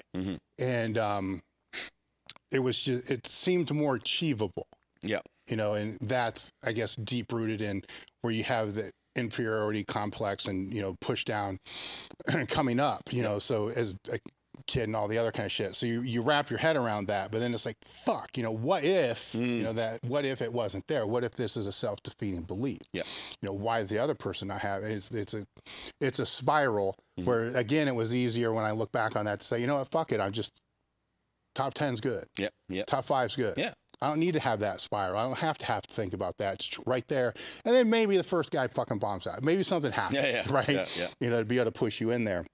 When looking at training to get into those things there, one thing I thought would be fun to be able to do is there's a lot of different training methods. So if you're going through, let's say super training is a great example because they kind of break everything out. Here's the maximal methods, here's hypertrophy methods, here's power methods, peak and power kind of being the same thing, and then conditioning methods. And then with each one of those things, especially when you get, let's go with strength because that's fun first. So we'll go with the strength first because that's the fun. It's the hypertrophy. So yeah. But hypertrophy is like, it's so simple. It kind of is, but it will be fun to talk about. It's simple, but it's got the most methods. Yeah. Like when you start looking at strip sets, but when you look at the methods, though, they work all by the same mechanism. Yes, that's the crazy thing. Like a drop set, a strip set, a rest pause. It's simply it does the same thing with a different mean. Yes. Yeah. Well, fuck it, we're already in it, so let's just go with it. So we're in the hypertrophy with the methods to where I agree with what you're saying. They all work by different means, and it's funny because you've been around long enough, actually for a long time. So you've seen the same things called many different things. Yeah. So rest pause, cluster sets, myo reps. Yep. God, I can probably, if we think long enough, there's probably 12 other ones, and we can make up our own if you just want to. And that's the thing, right? You can just myo reps. It's a variation of rest pause when you think about it. And when you look at, for example, fortitude training, like muscle rounds, it's the same thing as myo reps, really. It's all there. So it's extended sets after. Yeah. Where the caveat I think a lot of people miss here is when you're talking about failure, and you have to define that, which we've already talked about a little bit, becomes hard to do. And then secondly, you have to define the means to which you're going to get there. Which now you're talking about tempo, which is a method that falls into the hypertrophy, but it's still a method per se, because if I use, a 3-second eccentric in a 1-second loaded stretch position, no momentum to start, and then the concentric, that's completely different than just doing a rep. Yeah, you build more fatigue per rep, for one thing. But there's also different physiological mechanism at play. Yeah. Especially with the loaded stretch. Well, I think the point with that for now, because we'll get back to the loaded stretch, is if somebody's physically putting an exercise in the program, and then the way that they're using their progressive overload is simply changing the means by which the rep is done. That is a means. Absolutely. It's definitely a means. But sometimes I think that what they think they're doing, they're not really doing, and they're not achieving the benefits from what they're doing for the reasons they think they're doing it. That makes sense. Where if I put something in being older, right, I'm more joint friendly. So the tempo is way controlled. It's much more controlled. There's no momentum. There's all these other things, for most things, not all things, but most things. I can easily come in the next week and just say, okay, regular tempo. And if I have a logbook, I'm fucking killing it. But if I stick to the same method that I'm doing that set for, then maybe I can squeak 3 weeks out of it, or three sessions, 3 times. And then I can then switch to either a different method with the same exercise or a different exercise. What I think people get, and this is, in my opinion, where a lot of hypertrophy people get fucked up with the hypertrophy training, is they're not keeping to whatever method that they're using. And so thus they get in this brain fog of beating a logbook, which may not be beating the logbook on how you started 4 weeks ago, and making them blinded to the same things are happening with each type of set that you're doing. If you're using progressive overload, it's only progressive overload if the added weight was accomplished, or the added reps was accomplished in the exact same conditions. Yes, that's the point I'm trying to make, which you just made very more concise. I did but dude, that's the one benefit of Instagram. You learn to get the point across in 30 seconds. But that's exactly it. I mean, and I think that was the main. Again, okay. People, I love DC training. I mean, that type of training appeals to me. Okay, and when I say DC training, it could be like different methods, but it's low volume, high effort. That's how I like to train most of the time. Okay, I will cycle in phase of higher volume, but that's my go-to training. Like that one hard work set, I ramp up to it, but not always rest pause. But that, you get the point. No, I get it. Yeah. And I think that everybody who applies that system properly will gain muscle. Okay. The problem is that most people aren't, because they are focused on one thing, and it's beating the logbook. And yes, that's the core of progressive overload. But again, they put so much emphasis on I need a bigger number that they don't care how they get that number. So they start to cheat, change body position, shorten the range of motion, and so on and so forth. That's not progressive overload. You're just using a different, and who knows, maybe you're actually getting weaker, you just don't know it. Yes, more likely they probably are. Yeah. Where if they were to hit an additional session doing exactly how they did the first time, they may not be as good as what they were the first time. Exactly. And it's the same thing with training method. So if you go from this method to this one, you don't know for sure if the method was more demanding. Now, I do like to use method progression by methods. I call that the fixed weight progression model, or something like. I mean, if someone just can't add weight that much anymore, you can get a better stimulus by gradually increasing how hard that one work set is. But it has to be clear that it's harder. So meaning that for me, the tempo needs to be the same. The condition in which you do the reps are the same, but you can add something more after failure. So, for example, maybe the first time you do the method, you go to failure, right? But the progression would be to go from going to failure plus doing a drop set. Yeah. Then the progression to that would be going to failure and doing a rest pause, which is, again, it accomplishes the same thing as a drop set. But rather than using volume, you're using just more reps with the same load. So the average load is higher. Then you can go from rest pause to, let's say, going to failure, rest pause, then doing assisted reps.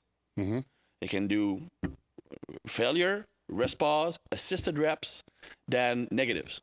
There are ways of making your methods harder, and it's pretty easy to come up with. Yeah. But that, to me, is a form of progressive overload, not by weight, but making each week or 3-week cycle more demanding. I like to stick for a method for 3 weeks, because you need to give it time for the body to adapt. I think even when I personally do a form of conjugate training, and that's something when I was doing Jason Brown's program, I was writing his program for a while, and I did use conjugate with him, but in 3-week cycles. So we would stick to the same max effort lift for 3 weeks. And then we would rotate in. I also did that with a sprint cyclist, like the track cyclist, and with the huge legs. I would change the squat variation every 3 weeks, not every week. So, but I believe that it gives time for the movement to do its work. Well, I also think that for a lot of people, they need a time just to get reacclimated to that lift. Yeah. How I do now, if I'm changing out what my heavy lift is, I need 1 week just to get fucking reacclimated to what is this. And it probably, you need that more now than you did when you were younger. Oh, yeah, I do, which is kind of fucked up. But anyhow, I do, because younger, I was changing it all the time. But now, and I'm still in a 1 to 3 rep range, but it's not maximal. Yeah, it's maximal enough that I need to remember what to do here. You know, where am I in space? What am I supposed to flex? What's supposed to be tight? And then kind of rotate through. Then that gives me that second week, you know, that maybe a striking week may not be. Then the third usually is. Then by that, it's, you know, off to whatever the next one is. Where I see that unless somebody is, and this is rare, extremely proficient and has the chemistry that you're talking about to be able to rotate exercises every single week. And that means proficient in conjugate, proficient in the exercises, have the ability to be able to do that. And now all of a sudden you're dealing with a rare group. That's a natural, like the guys who just like pick up a sport and they just get it instinctively. Yes, or they've thrown in the environment and they've been doing it for 7 years or 6 years and they just... Well, it's like, when I look at, for example, I'm going to use the analogy of a CrossFit athlete, because I think they're good examples for that specific thing. The best CrossFit athletes are those who do not need to practice every single movement they're going to be competing in year-round. And that's a big advantage over those who need to practice them, because there are so many different movements in CrossFit, right? If you need to train them to some extent every month, there's just no way to program all that volume. So if, for example, once you're able to do a snatch, you will never lose that. And you don't have to train it for like 6 months. You can focus on something else. That's a huge advantage. Like Matt Fraser, who was, I don't know how many times CrossFit champion, he was a former national level weightlifter. So at his peak, he did not snatch heavy for a whole year. He was still able to snatch 315. But that's a big advantage because he could invest more training time elsewhere. But that's something we see with people who would be good at conjugate and rotating the exercise, meaning that they might have a movement that they have mastered, have not done in 3 months. They go back to it. It's just like that. They have 100% recall, and that's acetylcholine. So that can also be part of one of the things I see with bodybuilders that I think they screw up a lot is they don't become desensitized to the training and the movements that they're doing, 100%. Right? So where what you just spoke about with Matt, I would frame that as he let himself become desensitized and then came back and was able to get better back for the buck, where it's always in there. There's, isn't that basically the basic principles behind block periodization in the first place? Is how far can you let this desensitize before you have to re-implement it or put in some kind of stimulus? That's something I really believe in. And again, you have some, to be fair, there are some studies on deloading showing that deloading in the short term might hurt. But that's because they're not seeing a big picture. I think this is different, though, that we're talking about. It's because you need to push something. Okay, what happens is, when you're training, the trainability. Trainability is the amount of improvement you can make on a muscle or physical capacity. Okay, so the higher, the more you get to the limit of your trainability, the slower the progress becomes. You become so well adapted to that task that it doesn't represent a stress anymore. Okay, and at that point, at one point, you might increase the stress. It doesn't matter. The body is adapted to that type of training. There was a study conducted. They looked at the mTOR activation following resistance training, and what they found is that after a while, the mTOR response was lesser and lesser and lesser and lesser to the same training stimulus. So basically, protein synthesis was decreasing in response to a training. But what they found is that when they used a break, then they got back to the training, the protein synthesis was back up to where it first was in the training cycle. So as you mentioned, you become resensitized. So what happened with that during that break? What was going on during that time? Was there no training? For them, it was no training. Okay. It was just regular. But you can actually do that if you just dramatically reduce training volume or training stress. I believe that just lowering training volume to what would be called the minimum maintenance level, which would be between 1/4 and 1/3 of your training volume. Just that would be enough to sustain most of the muscle mass. You would feel smaller because there's less inflammation and so forth. But that would be enough over, let's say, a 4 to 6 weeks period to resensitize yourself. Or it could be just not training a muscle. I remember that my biceps are not my strong suit, but even then, if I don't train them for a while, let's say I was doing a Shaco's program, I actually lost size in my biceps. But as soon as I hit biceps again, dude, I grew my biceps like I never did before. I think that a lot of people, they shoot themselves in the foot by constantly training to the limit for every muscle group for hypertrophy. And if they just learn to back down and maybe even take 4 weeks off, you know what? You're not going to die. Muscle mass can be maintained perfectly without training for 3 weeks. After 3 weeks, provided protein is high, it might start to lose some muscle. But certainly if you take 4 weeks off, you're going to feel flat. Your muscle is going to be looking deflated because there's less inflammation, less glycogen storage. But once you get back, you're going to make big inner gains again. But you have not lost enough muscle that you're starting from a lower point. You're just like building on. Yeah, but I'll lose muscle. Yeah, but are you building muscle right now? No. So, it's funny because it's the same reason I used to use to kind of push back a little bit on deloads is the same reason I use now that plays into the desensitization is either you're going to intentionally lay it out in your annual plan or in time it's going to lay out for you. You're going to get hurt. You're going to need a surgery. Something's going to, and if any serious lifter who's been training for 10, 15 years of training years. Seriously, look back through the 15 years and you're going to see periods of time where you had to be desensitized, because either you fucked your back up, there was a surgery, something went wrong, which sidetracked you for more weeks than you would like, definitely more than 1 or 2 weeks. And then what I ask them is, now ask yourself what happened the year after. Usually they did better. Yeah. Way better. Alexei once said in an article that was actually published on Elite way back. And Alexei said the one thing that, in an interview, the one thing that lifters miss or lack, what they need, and they don't have to progress, is a serious injury. Because when they come back, he was talking more about motivation and stuff like that, but it's also that your body becomes more responsive. And you don't lose everything. You don't lose everything. So you don't start from the same point. But you still have the same nuclear domain, so the muscle respond faster. But like the mTOR, the protein synthesis, will be increased back to like almost the beginning of your training cycle, so you can regain again. What people will do more nowadays is they do a training cycle, and then they go right into a training cycle. The beginning of the second cycle is less intense than the end of the first cycle, but it's still not enough to resensitize your body. So you might, let's say the first cycle, you might gain 7%. The second one, you're going to gain 3%. And the third one, you're going to gain 1%.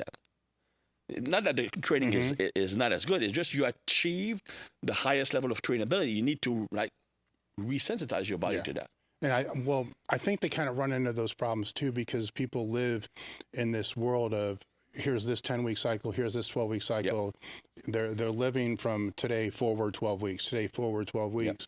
If they just zoom out and look at what do you have planned for the whole year? And I'd be like, oh, my brother's wedding is in the fall. I'm like, interesting. So's Thanksgiving, so's Christmas. Everything kind of falls like right around there. So you kind of already got a fucked up block over this 4 weeks that's already disrupted. Might as well use it. Lean into it. Instead of trying to figure out when it comes, like, oh shit, how am I going to fit all my training in 3 days, so I can travel, which is usually what they do. Always. Where you back out and then it's like, it's always intriguing to me how that goes back to that all-in mentality. Like they're all in until you ask them to like back out, then like look and see how this all falls. And there's natural, if they have a life, there's natural things that fall in the path that can either work for you or against you. That's where being obsessive will hurt you. I mean, you need to be dedicated to your craft, but being obsessive will actually limit how high you can go. I remember one of my favorite weightlifter, Elia Elin, after every world championship, he would take 4 months off training completely. So I would watch, I was always watching his training videos, and he was reposting the video as the beginning of the year, and he was like, keep in mind, it's a guy who clean and jerk 250 kilos, and he had problems doing 200. Dude, he lost it completely. Then 6 months later, he broke a world record because he allowed his body to respond again. And he went from being world champion as a 180-pound lifter to world champion in the heavyweight class because he was constantly growing, even though he would have down and then up and down and up. But it actually takes a lot of confidence to do that, because if you rely on either your appearance or your strength as something that defines you, it's kind of hard to say, you know what, for a month, 2 months, I'm going to let it go. If that's your core identity, it's kind of like letting go of your core identity. Yeah. So it's like ask any bodybuilder how it feels to look smaller for a month. Are they willing to look small for a month? No way in hell they're gonna say yes. Especially not nowadays. Back in Arnold days, that's what they did. Arnold, after the Olympia, he would become almost like a swimmer. Kevin Levrone didn't train after Olympia. Ronnie Coleman would take months off. And I think that one of the big problems is that people who want to be either muscular or strong are impatient to get muscular and strong. And that is why they never reach their goal. I don't believe that there was ever a time where they were patient. I was impatient. I'm sure you were impatient. Yeah, but you can control yourself. Yeah. Well, I think it was, while there's more information, I think the information was different. So the information 40 years ago in gyms and stuff like that was different than, because normally it would be, okay, chill out, show's over. Yep. And now it's fed differently. I don't want to say it's better or worse. And people need to be in shape year-round for social media. Maybe, maybe not. I mean, it's where you were talking about the bodybuilders who identify as a certain way. That would be one of those things where I would have that conversation. Like, why are you doing this? Like, for real. Like, why are you doing this?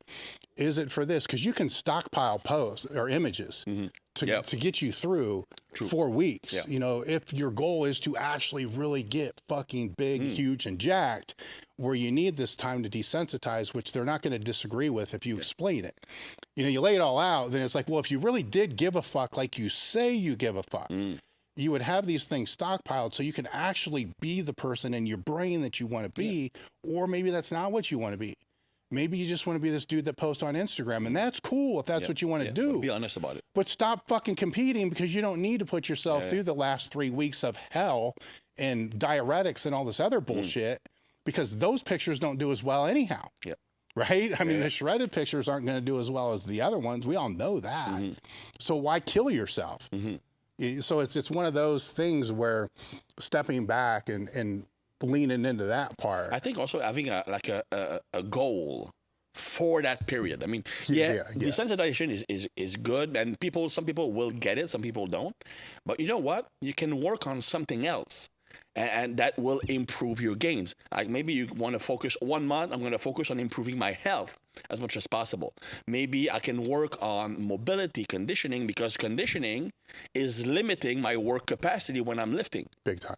So you could actually see that, you know what, I'm going to decrease my lifting or maybe stop lifting, but focus on things that I would not do otherwise that will make my subsequent training better. So if you have a goal there, rather than just, I'm going to take some time off, during that month, I need to accomplish this. And these are the tools I'm going to be using. Then that might be more palatable. Crazy, because it sounds a lot like periodization. That's weird. It's fucked up how that kind of all works, right? Yeah. It's just always amazes me how that plays into this.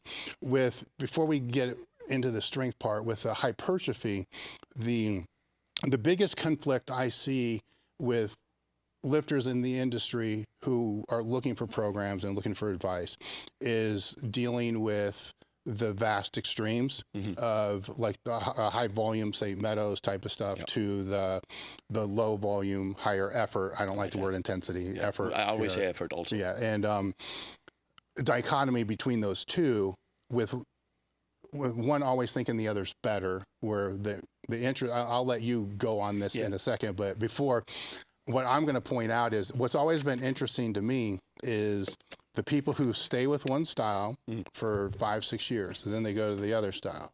So maybe they always did fucking Dorian Yates training. Then they started doing high volume, like, oh my God, I can't believe it. And vice versa. It's like very interesting how that works. But anyhow. It's funny, because that was going to be my answer. Yes. I mean, and it's the internet, right? The more polarizing you are, the more successful you're going to be. So it's one thing to say, like, my program, it's high effort, low volume, it's going to build muscle on you. That's one thing. But that's not going to attract that many people. You need to make it sound like other alternatives suck. Yeah. So you need to make people, if I'm doing this, that's the reason why I'm not progressing. It sucks. So I need to do that, right? But in reality, you look at just the fact that you have success stories on both ends of the spectrum kind of destroy the idea that one doesn't work and one works. Yes. I mean, yes, you have very successful bodybuilders or guys or more influencers on a low volume. You have very smart guys who are in the low volume.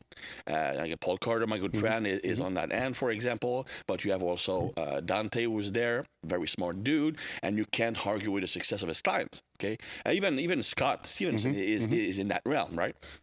And then you look at the higher volume, where you have Mike Israetel, who's a super smart dude, and he's in that realm. You have tons of successful bodybuilders in both camps, okay? So saying that one doesn't work is just not true. Both work. And as you mentioned earlier, in my opinion, okay, the best way to do things is to alternate. Yes. Because you can gain stuff from the way I see it. When it comes to hypertrophy, you have three main paradigms when it comes to building muscle. You would have the effort-based programming, which is all based on low volume, but making that one set as hard as possible. You can have, as I mentioned earlier, progressive steps in making those sets harder. Then you're going to have the volume-driven approach, which is very simple. You just gradually increase volume over your training cycle. Maybe you start at 60 sets total per week, and you go up to 120, for example, over a 12-week cycle, something like that. And then you would have the load-based approach, which would be similar to strength training, but more what we call power building, in which you would, like from maybe every 2 weeks or 3 weeks, you decrease the reps, but increase the sets to keep the same volume, right? Okay, because volume is a set times reps, like we said earlier. So, for example, you might start your cycle at something like 3 sets of 8, but at the end you're doing 8 sets of 3. Not maximal set, but I get it. And that will obviously you keep the same volume, but the average load or the workload increases from every 2 or 3 weeks. Yes. So that would be a load-based approach. So all three will work. All three will work. And I believe, in my opinion, and again, periodization is key, that using all three will yield the best progress. You can do that on a yearly count, but you can also do it on a block periodization style. So you could start with high effort. Why start with high effort? Because to me, the volume-based only works if you know when to stop your sets. I think that when it comes to volume-based, 2 reps in reserve is best.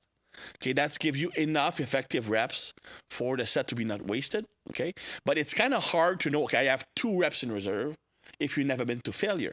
So if you spend a whole 4 to 6 weeks training to failure and even beyond, you can pay attention to how those last 2 reps feel. Duplicating that feeling becomes much easier, right? So you start by doing the learn to train hard block. Yeah. Then you do the build work capacity block. And then you build strength block. But they all aim at hypertrophy, because even the strength block, you finish 8 sets of 3 reps with loads that would be like 87%, something like that. I don't use percentages, but you would still have 2 reps in reserve, but it's 24 reps. So you use each preceding phase to make the next phase more effective. So you could do that for 6 weeks. You could do that for 2 months if that's what you want. But I think that sticking to one method will always stop yielding results. Okay. I mean, if you are using the effort-based approach, at one point you can't train any harder. I mean, there's going to be like 10 rest pause in your set. Yeah. And you can't add weight all the time either. So you need another way of progressing. So volume becomes your better option, and then load becomes your better option. But it makes sense when you think about it. Learn to train hard, build work capacity, build strength. Yeah. And all of those contribute to making your muscles bigger. And then from a look perspective, what I like about the strength phase is that heavy lifting tends to give a different look to the muscle. Yes. Like it's harder even at rest. I mean, if you take a power lifter, you make it lean. Like one of the most impressive picture was like when you were super lean on your back picture on doing pull-ups. I mean, literally you could put like pencils between the muscles. And the quality of the muscle, the density in a strong person is much more impressive than someone who just did volume. Yeah. When I was walking at the Olympia, the physique that impressed me the most was Mariusz Pudzianowski. Much more so than the much bigger bodybuilders. He looked like he could walk through a brick wall just because the muscle looked different. So there's a benefit in heavier work, either because it increases neurological efficiency, and muscle tone is nothing more than a partial state of muscle activation. So the more neurologically effective you are, the higher your muscle tone is. Or it could be that the fast twitch fibers tend to be more superficial. So heavier lifting, which would focus more on fast twitch fibers, could give those superficial a different look. I don't know. Maybe it's an upregulation of the androgen receptors. I don't know. Maybe an upregulation of the adrenergic receptors. I don't know. But it gives you a different look. Yes. So if you do that in order, to me, that would give you the best gains. What I would caution people not do is to try to combine and reinvent the wheel. No. Because that's what they do try to do. They were programming going to put all of that in one program. Yeah. Nah, that's stupid. No, it's dumb as fuck. Or they try to put it all in the same the week. No. The same week or the same session. One week max effort, 1 week heavy, 1 week volume, 1 day volume. No. Like, it's block periodization. You focus on one style, one single stimulus. You want to give the body a clear and unambiguous message about how you want it to adapt. And then you move on to something else. It's a different block. It's a different approach. Okay. It's not something that you try to like use the kitchen sink approach where you throw everything. Because what happens is when you do that, well, you basically are not able to progress from month to month because you're already using every method. You eventually become desensitized to all of those methods. Going from this method to this one, yes, it's still training, but you're not as sensitive to that type of training versus this training, so you're going to respond better. That was the whole secret behind the original high-intensity training fad, like in the Arthur Jones days. People suddenly, everybody was training Arnold style, and they suddenly tried a low-volume approach, and they get great gains. Yeah, it's a different stimulus altogether. Yes. As you mentioned, those who did HIIT and then switched to volume, like Sergio Oliva, for example, was for a while was training with Arthur Jones. When he switched to more volume, he had better gains. So it just because it's a novel training stimulus. Yes. Getting with the strength methods, where I want to move the conversation to, it's more, let's say power methods. So fuck the fives. So like the ones, the three, into that range. So I think I want to get into those a little bit because I think because we'll go into longevity a little bit. I think the strength methods have more, personally, in my opinion, have more value for longevity than the hypertrophy methods, which I'm sure you'll get into. Yeah. The only pushback I ever get on that is the potential injury. But if you already know going into it how to stabilize load, how to, absorb load, and that's all part of this too. Because if they don't know that, there are methods that can teach them how to stabilize and absorb load, to be able to do that. Because that 1 to 3 rep range, I think as we move through our older years, is fucking vital, right? Because that's your ability to be able to move and get around, and mobility too, right? I mean, that's a different thing. So with those methods, now I'm getting into, the things that would be, maximal eccentrics, just the 1 to 3 rep range things, the partials, anything that falls in maximal type methods. How do you, because that then becomes weird, because yes, it can have some application in bodybuilding, but I don't know how definitively I want to make that statement, right? Because it can, and I also have been criticized because there was a clip that went out to where I said bodybuilding training is kind of easy.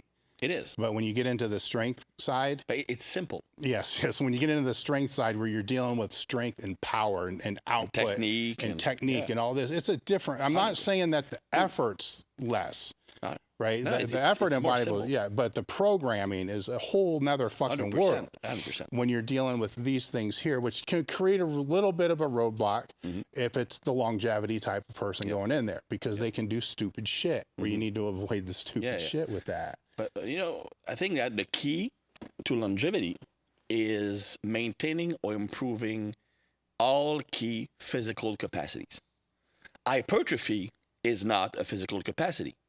It's a tool you have to use certain capacities. Yeah, you're about to say something that's going to piss a lot of people off, but keep going. No, man, I'm not saying that you need to downsize, but I mean... well, some do. Well, yeah. I mean, how many, 330-pound lean guys have you seen that are 70 years old? Yeah. I mean, again, some people are built bigger than others. Okay, so for example, for me, my heaviest weight of all time was 238. So for me, 205 is pretty big. For someone like you, 205, you're probably 12 years old. So there's a different but normally you cannot hope to maintain maximum amount of muscle as you're getting older, because muscle is a metabolically costly tissue. And it also puts strain on the heart. And that's something that people don't realize. People people like to make fun of the body mass index, the BMI, right? And it's stupid. I mean, you cannot use that as a body composition tool, but that's not why it was developed. It was developed by actuaries to quickly evaluate the risk that you're going to die soon. So for insurance companies, without having to do all kind of invasive tests, they needed a way to figure out what's your life expectancy. So they found that the higher your BMR is, the less likely you are to have a long life. And that's actually true, regardless of if the mass is muscle or fat. If anything, muscle requires more cardiovascular support because it's active tissue. You need to send oxygen to the muscles. You need to send blood to the muscle. The bigger the muscle mass you have, the harder your heart works every single day. And as you mentioned earlier, the more oxygen you're using. So the most oxidative stress you're producing. All of that is not conducive to longevity.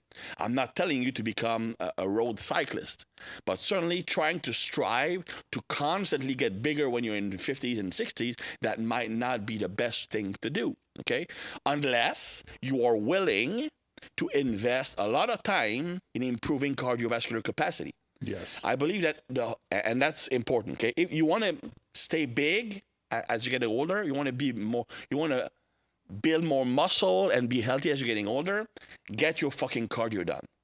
Because the stronger your cardiovascular system is, the less stressful carrying that muscle becomes. And so that would be one reason to actually up the cardio as you're getting older, to be allowed to have more muscle mass. Well, as you get older, your cardiovascular function is slowly decreasing as well. So it's not like this is a steady thing and then all of a sudden you got to throw it in there. This has been a slowly decreasing thing over a period of years. So when you go to put it in, you're not putting it in above a state where you were at 20. You're putting it in at a state that may be where it was when you were 30. You know, and any cardiologist will tell exactly what you just said. And I'm in the age range that I've had a lot of people go to cardiologists, including myself, and have heard these conversations from them. And most of the people will walk away saying that motherfucker doesn't know anything. Muscle's different than fat. And you know, I like the argument that you just said is, well, yeah, of course, it costs more. It works the heart harder. So it's not the same as fat. Now there is some benefit for the cardiovascular system to having more muscle mass, because more muscle actually helps with the vascular return of the blood. So it helps shuttle the blood back to the heart. So it comes to the heart with more quote unquote velocity, which when the blood comes in with more velocity, it will stretch the ventricle, which create a stretch reflex, makes it harder to push the blood out in your circulation. But when you look at, let's say, powerlifters or bodybuilders who might have hypothetically used steroids, they might have cardiac hypertrophy. What that is the thickening of the wall of the ventricle, meaning that you cannot stretch it as easily. So you don't get that benefit as, I mean, if you're a cyclist and you get the hypertrophy, it's not the same thing as steroid-induced hypertrophy, cardiac hypertrophy, because a cyclist or endurance athlete who got that through high volume of endurance work still maintain the elasticity of the heart. And that's where stuff like, and I'm hating myself to recommend this because it's literally the thing I hate the most, but high intensity intervals. I wouldn't say like all out intervals, because to me that's stupid. Like an all out, like you literally go as hard as humanly possible, interval session is more draining than a lifting session.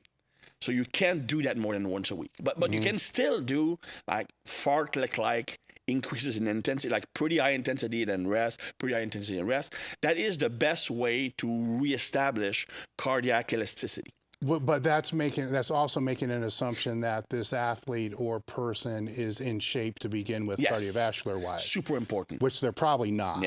So that is a point I often make. There's literally like intervals when you don't have the sufficient cardiovascular fitness is like a bowl of physiological stress that you're eating. If you're not physically conditioned to tolerate that, it will create such a huge clusterfuck of stress hormones. It will do a lot more harm than good. So that's why my favorite form of cardio to add first is walking. Yes. Walking. I mean, get your 10,000 steps, 12,000 steps a day. That's the first thing. Before starting to add cardio of conditioning work, are you getting your steps in? And when you're talking about getting all in, even when you're young, that's something you should be doing, and it's not hard to do. Well, it goes back to what we were talking about earlier, too. It's going to allow you to recover and to push nutrients through your system. Yeah, and it's an investment in future gains and future health, okay? And people don't realize that the better your cardiovascular system is, the less stressful the same training, whether it's lifting, whether it's interval, becomes. So it creates a lesser stress response, so it makes it easier to recover from. Yes, from the blood flow and stuff, but also because the event of training itself is less demanding because your body is in better condition. Okay, so that's the first thing you should have. Then, if you want to add more, and you should, it's steady state cardio. So what I do have a training group for like longevity, and we do have 2 days of cardio on top of the 10,000 steps. And what I do to make it less boring is like it's bouts of 10 minutes. So for example, I'm going to be doing 3 sets of abs, or it could be mobility work, whatever, then 10 minutes cardio.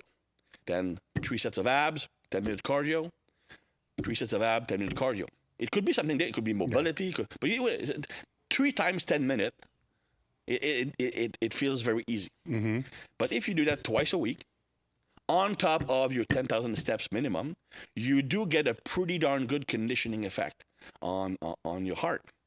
I roll my eyes a little bit because 10 minutes is not hard. Like you can sit on a bike for 10 minutes, you know, and just need to do it. You need to be in like the 110 to 120 range. Yeah, I mean, one of my hacks for the cardio shit that I do is I got 7 different pieces of cardio equipment over there. I just do 1 minute on each. Yeah.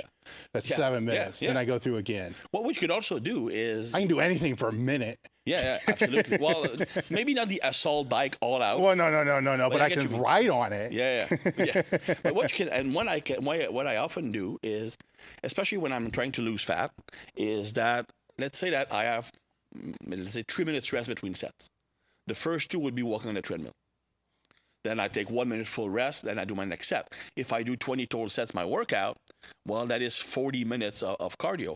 And that doesn't lengthen the workout because I would rest 3 minutes anyway. Yeah. It's just that 2 of those minutes are active. So that in 40 minutes, that's equivalent to roughly, for most people, 6,000 steps. So that's a good way to get your steps in. I can get you some things that I'll do because I got 3 sessions during the week, which are more just crap like that, and then 2 sessions which are more strength power based. On the bullshit sessions, which is kind of what I call them, I pick exercises that are opposite of the room, right? So it's like one will be down here on this bench, and the next one will be way over there by the cable machine, and then the next one will be down here. You can get more steps in if you train in a gym than what you think, but what most people do, what the old me would have done, is just plant as close to everything that I'm going to do. Yeah, and then just sit on a piece of equipment. Yeah, then just stay in my camp. Then not leave that. There's a lot of steps that can be picked up. Absolutely. Through it's not hard to get you 10,000 steps. With the hypertrophy clients that you're working with that have exclusively just stayed in that training domain, how are you introducing them to the maximal strength type of training? Yeah. I always start with what everybody calls a double progression model. So, JM talked about it, like the way you progress is, for example, I'm going to pick, let's say, sets of, I use a triple progression model, actually. So let's say we start with sets of 6. Because 6 for them, it's not foreign. Sometimes they do 6 to 8, so it's going to be 1 lift per workout. So, for example, Monday might be a bench day, Tuesday might be squat, Thursday could be overhead press, and Friday could be deadlift, for example, right? And then the rest of the workout is planned to fit that exercise. And I do some form of back work every workout. So the first movement, I would use like 3 work sets, okay?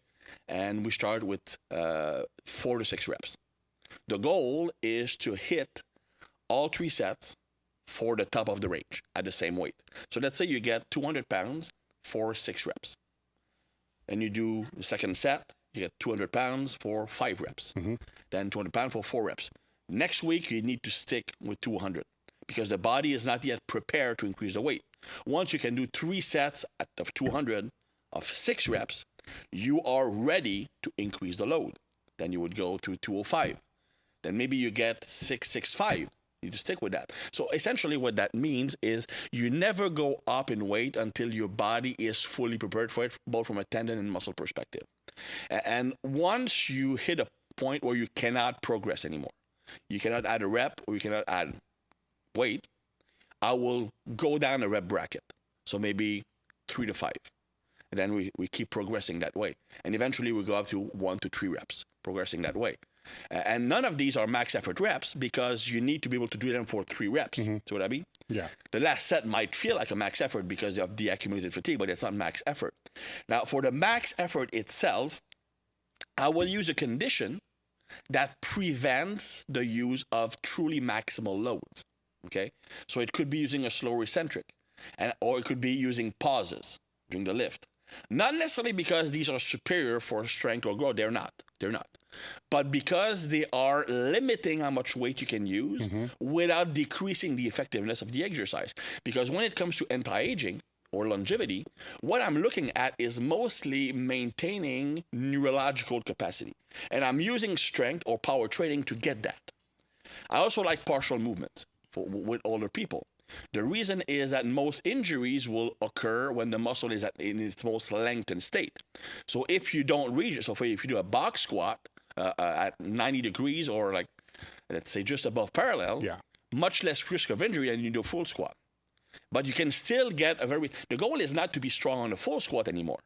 It's to use a squat variation to maintain or improve neurological capacity, the physical capacity to be strong. And when you look at real life, when do you need to be strong in a full squat position? It's mostly 90 degrees. You're preaching to the choir here, so I totally get that. So, but I did change some stuff. But I will say though, it's one thing that if I'm looking at people that are in my age bracket that are doing this, the one thing that I agree 1,000% with what you're doing. And I don't believe you're going to disagree with what I say. They need accessory exercises that will go to that full range. So you need to train them, absolutely. Because they a lot won't. Yeah. They'll just do the partial stuff. But you're using low stress and more stable exercise. Yeah. That's where the machine and pulley would be useful. Yes. Because it's a more stable environment. So that more stable environment allows you to focus more on the muscle itself and make it strong in a lengthened position. But there again, and I'm going to mention what you mentioned earlier, when I do that, again, to reduce the risk of using excessive load. And the biggest issue is not so much the tension at position, it's the rapid switch in position. Yes. So it's rapidly switching from eccentric to concentric in that lengthened position that causes the most stress, like a whiplash effect. So like you mentioned earlier, I'm going to pause in the bottom, like to reduce the stretch reflex. That might decrease the load I can use by something like 10-15%, but it has 2 effects. First, that reduces the load so that the risk of injury is lower. There's also no sudden change in direction, so that reduces the risk of injury. But also, it strengthens the muscle more in that lengthened state. Because when you use a rebound, you're basically using the stretch reflex rather than muscle contraction. So you never actually strengthen the muscle in that state. You strengthen the use of the reflex. So by using a pause, it forces you to create tension in that muscle in that lengthened state. I also really love loaded stretching for that same reason. Loaded stretching is probably the #1 exercise that longevity requires because it does so many things at the same time. It allows you to increase mobility, active mobility a lot more so than passive stretching. It also builds muscle. If you do loaded stretching for 60 to 90 seconds with a load that is challenging for 60 to 90 seconds, you will absolutely build muscle by several mechanisms. It also obviously strengthens the muscle in that lengthened state, reducing the risk of injury.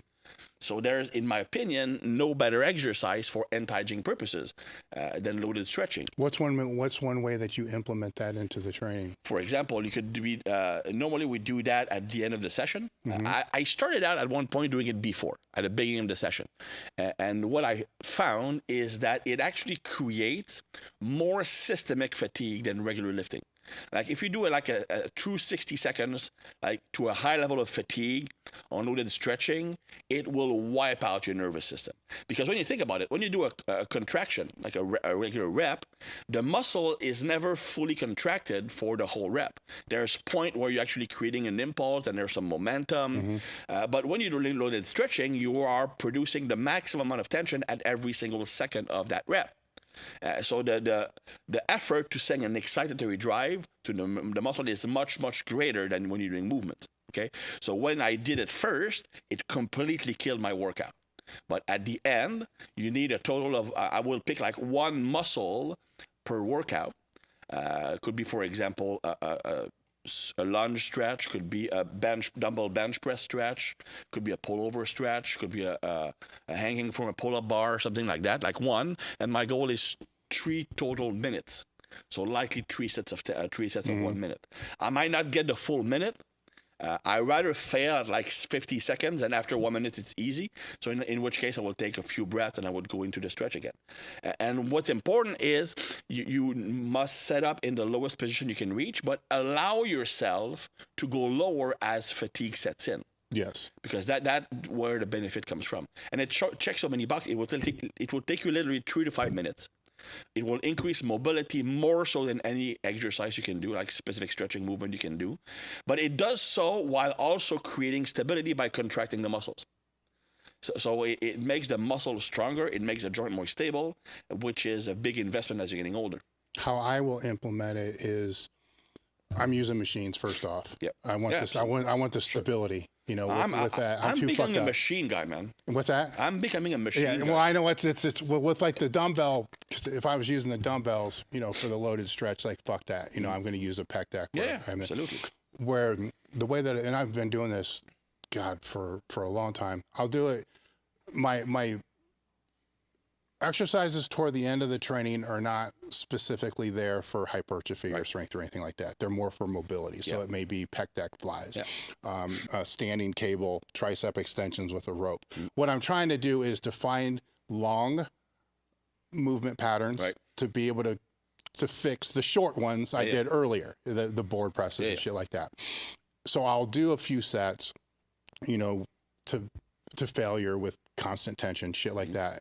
On my last set, I'll hit the loaded stretch there. At the end of the set. And then at the end of the set, and hold it for, I don't know, 10, 15 seconds. Yeah, and then I'll do a slight contraction, almost like a PNF. Yeah. And I'll do that 3 times. Yeah. And then done with that one, then I'll go to the next. So I'll have a couple of those.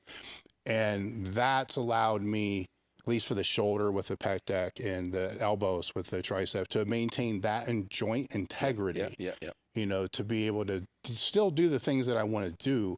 I don't want to say that it's increased, you know, the range of motion of the joint, but it's still there. It's still there. It's not worse.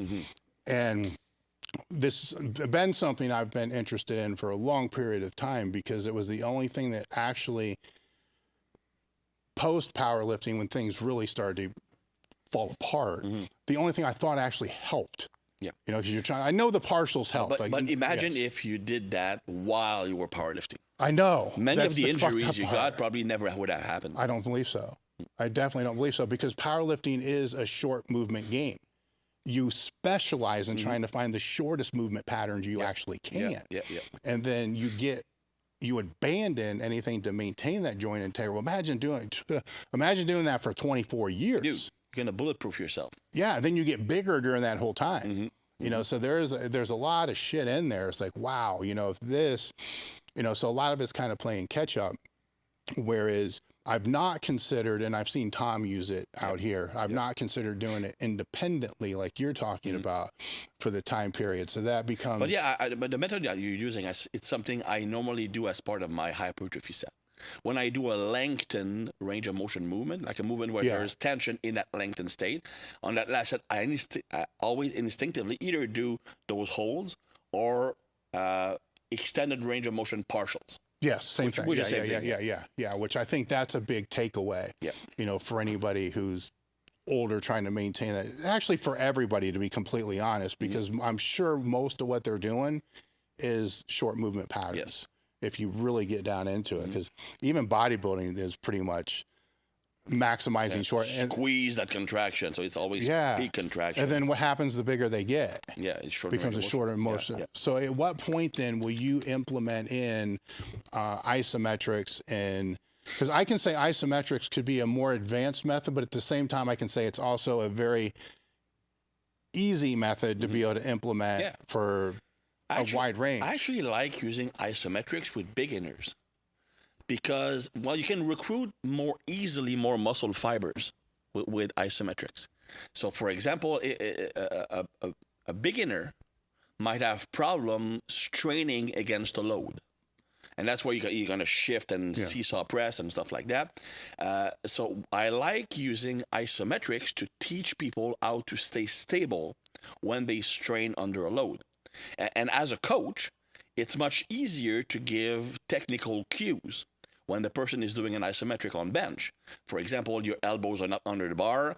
You know what? He is pressing for like 8 seconds at the same. You can actually adjust the elbows. He doesn't have the chest high enough. You can adjust it. Whereas when you're doing a rep, the time it takes for the motor command that the cue to say that you say to make it to the brain and then to be applied, the rep is over. So I like the isometrics for beginners as a learning tool, but also as a powerful tendon building tool, because beginners will have the same kind of problem as steroid users will have. They will gain muscle strength faster than the structures are being built at first, just because they will increase load simply because they become less bad at lifting weights.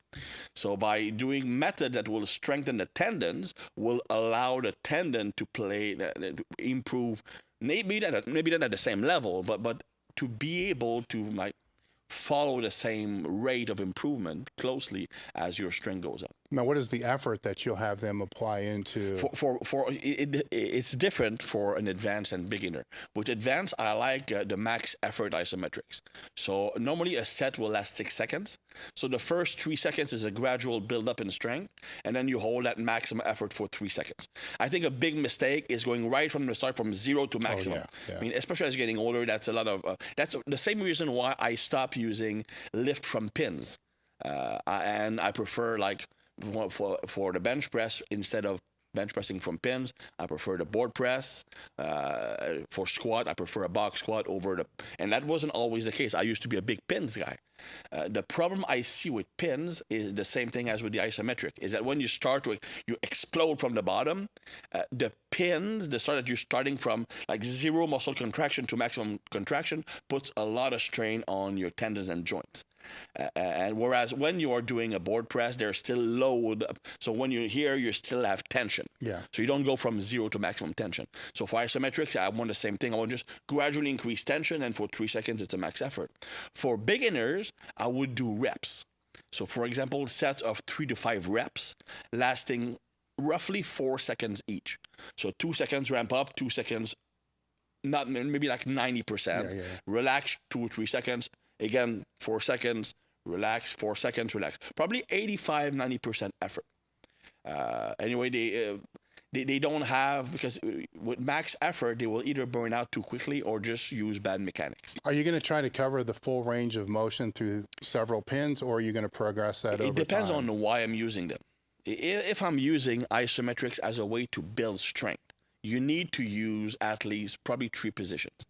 On some lift, you can probably get away with 2, but for more like the big basic lift, it's going to be probably 3 positions. Because, as you know, with isometrics, strength gains are angle specific. There's some carryover, but like maybe 10 degrees. So you need at least 2 or 3, probably 3 positions to cover the whole range of motion. But even then, you still need to practice the regular lift. Otherwise, there's no transfer. Yes. You need to train to transfer. Yeah. Then if you're using it just to correct a weak point, then you would only use the isometric slightly below your sticking point, because your sticking point is actually not your weak point. The sticking point is roughly an inch or half an inch lower than your sticking point. The sticking point is just when you ran out of steam. You started losing strength and losing momentum 1 inch, 1/2 an inch before that. Okay, so if you do the isometric at your sticking point, you might be missing out. So you want to use a position slightly lower, okay? And I would use the max effort method there for probably 3 sets of 6 seconds. You can also use isometrics to bulletproof yourself, in which case I would use the isometrics closer to the lengthened position in the exercise. So in a bench press would be probably like 1 inch from the chest with a wider grip, for example. And I would be really careful with the effort level. I wouldn't go max out. I would probably do the reps again, like 3 to 5 reps of 4 seconds with 85% effort. Let's take another quick break real quick. Can you run the break over there, or do you got to wait till Owen comes back? So we can take a break, because I got to go to the bathroom real quick, then we'll come back. And when we come back, we'll get into things that you would change if you could go back, which is a question I hate answering, but I got to put it out there. I think he told me in advance, so I'm going to mentally be prepared for it.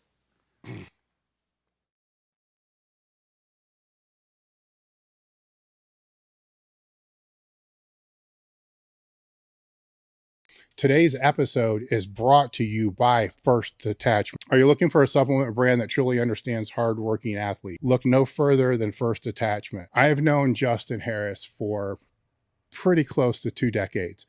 And if there's anybody that I trust with nutritional and supplement needs, it's Justin Harris. While I love all of their products, I'd suggest that you check out the Field Rations and WTH first.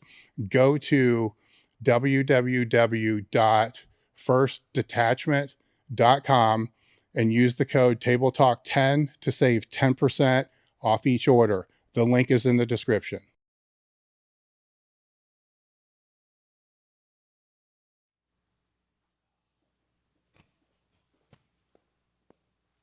But seriously, for the price, why would you do that? Never heard of it. No, exactly. My favorite steakhouse.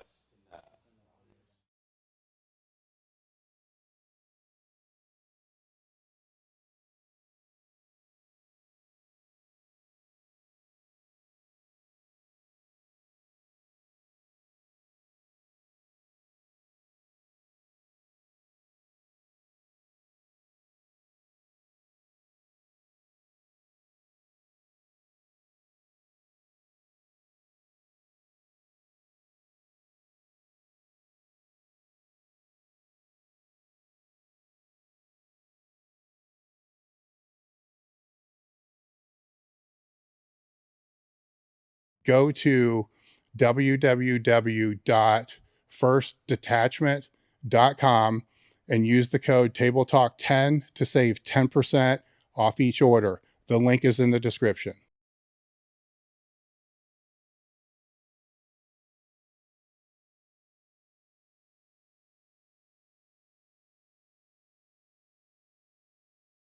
You guys are selecting Merrick for your telehealth platform needs. They have a couple different ways that they go about doing this.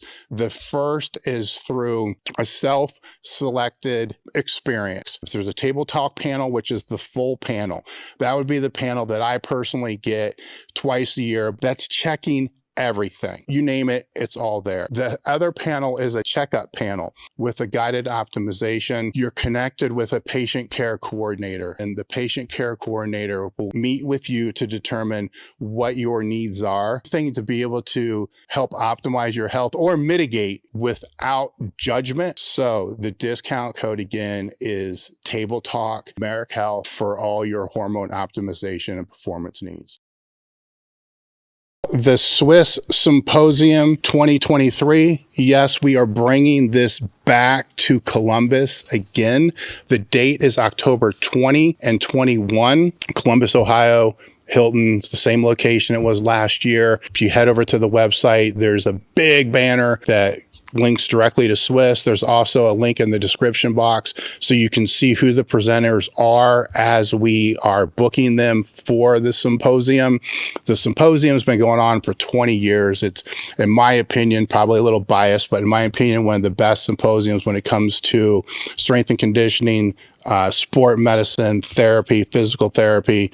Right now, the admission is 38% off or 48% off. Don't know. I'm not looking. I'm just kind of looking at the camera right now, but it's the early bird rate. That rate is until July first. So now is the best time for you to sign up. When you go to register, there's 3 different ways that you can register for the symposium. There's the general admission, which gets you into all the different lectures that you want to go to. The caveat is there's 3 or 4 lectures going on at the same time. So the second option allows you to purchase the videos of all the lectures for you to be able to watch at a later time. So that allows you and gives you access to everybody that's presenting if there's 2 people presenting at the same time that you would really like to see. The format that those are in is it's a streaming service. So it's if you've ever purchased a training course from anybody before, it's very similar to that. So you log in and then there's all the presentations that are there. You just click, you watch, you stream. It's how it works. The third option is the VIP option. And included in that is the Sunday after the symposium, a limited number of people will be coming out to our gym, the S5 compound at Elite FTS, with a handful, maybe a little bit more of the presenters that are there, just to hang out, have a good time. And that again is limited on the attendance. It's already 50% sold out or 50% of the spots left, depending on how you want to look at it. Go to the link in the description. We'll have more information about the Swiss throughout the podcast as we move forward. We have a lot of the presenters booked for the podcast, so we'll be talking more about it. We'll see you there. All right, so now we're back. All right, so I'm going to ask, as I prepped you, I'm going to ask the question I hate to answer myself, which kind of sucks. Let me preface this a little bit. Because the reason I've never liked answering it is because we can't go back, right? Yeah. And in my case, and I'm sure in your case too, the decisions were made with the best information we had at the time. It wasn't like we weren't looking for the information. Yeah. Right? Because there's a lot of caveats to these type of questions, right? Because I always felt like when I answer it, somebody's going to look at that and say, well, yeah, no shit. Like, well, you know what? This wasn't known the way it is now. Yeah. Back then, where like joint mobility and the things we were talking about earlier, loaded stretching, it was there, but like who the fuck was talking about this 30 years ago? It wasn't even on the radar. Had it been on the radar, hell yeah, I would have done it. Yeah. Right? Why would you not? There's no, what's the downside? Yeah. You're holding a fucking 10-pound dumbbell. So when you look back, what are some of those things that in that context, if you could go back during your favorite phase of training, which would have been the bobsled. Actually, let's do this. No, I know the question now. Got it. Let's take the bobsled training thing, which you did try to replicate not that long ago and didn't work real well. How would you make that work right? If your body could handle it a little bit better than what it could. So you got a little bit different physical specimen you're dealing with. But that would first explain the training that you were doing, so it provides that context. And then how would you do it today? Well, the problem was mostly that I was scared of heights, so not the training itself. Well, in the one podcast I was listening to, your lifts were solid, your vertical was solid, your speed was solid. So I'm talking that, not so much the other stuff. Actually, so my training was... I was training still mostly like an Olympic weightlifter because I just it's funny and you will get a kick out of this. My best snatch I actually got when I was no longer training for weightlifting and I was using the conjugate training or my version of what I understood of the system.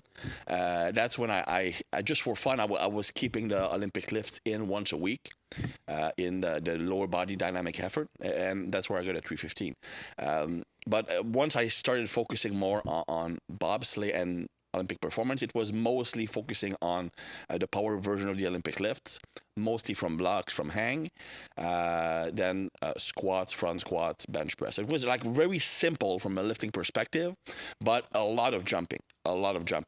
So I would start every single workout with 15 minutes of jumping, and I would finish with more high intensity plyometrics. So right from the start, I think the volume of jumping was too high. Now, what kind of, are you talking bounding or are you talking more advanced plyometrics? No, I had both. So the beginning was more bounding and lower intensity stuff. Then we had more like loaded jump squats and depth jumps at the end. So what happened is like I started to have like pretty severe knee issues. And when you think about it, it's probably because of all the depth jumping I was doing. Like when I wrote about depth jumping, which is, for those who doesn't know, you stand on a box, which is between like 0.75 centimeters to a meter and three-quarter and a half, something like that.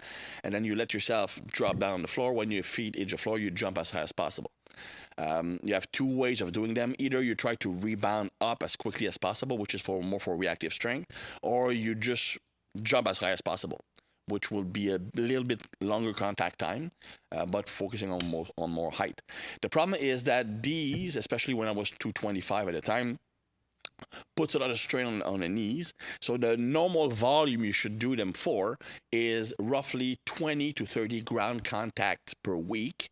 So that's once or twice a week. Okay, and it's for no longer than 3 weeks, because anyway, after 3 weeks you don't gain anything from depth jumping. It actually backfires. And I was doing them every single day for months and months and months. So anyway, I was younger, so it kind of worked. But if you look at the mistakes I made that I would change, it's always been doing too much. Always been doing too much. Whether it was that training where I would actually go to a max power snatch every single day, a max power clean every single day. I changed the variation, but it was a max every single day. It was max on squat. It's like very Bulgarian-ish kind of training. I would, like, even when I was like doing bodybuilding, I would be training twice a day. When I was competing in weightlifting, I would actually train 2 hours in the morning and 2 hours in the evening, and I was driving 2 hours back and forth. So the first mistake I made, regardless of the training phase I was in, is just doing way too much work. Because first I was convinced that, okay, I'm not genetically gifted, but I can outwork anybody. Okay, and I thought that would be enough to make me better. And also because I'm a stimulus addict. Like, training makes me feel good. So I actually like the training part. And the second thing that I think that really held me back is not doing cardio. I was a student of Charles Poliquin, and Poliquin was extremely anti-cardio.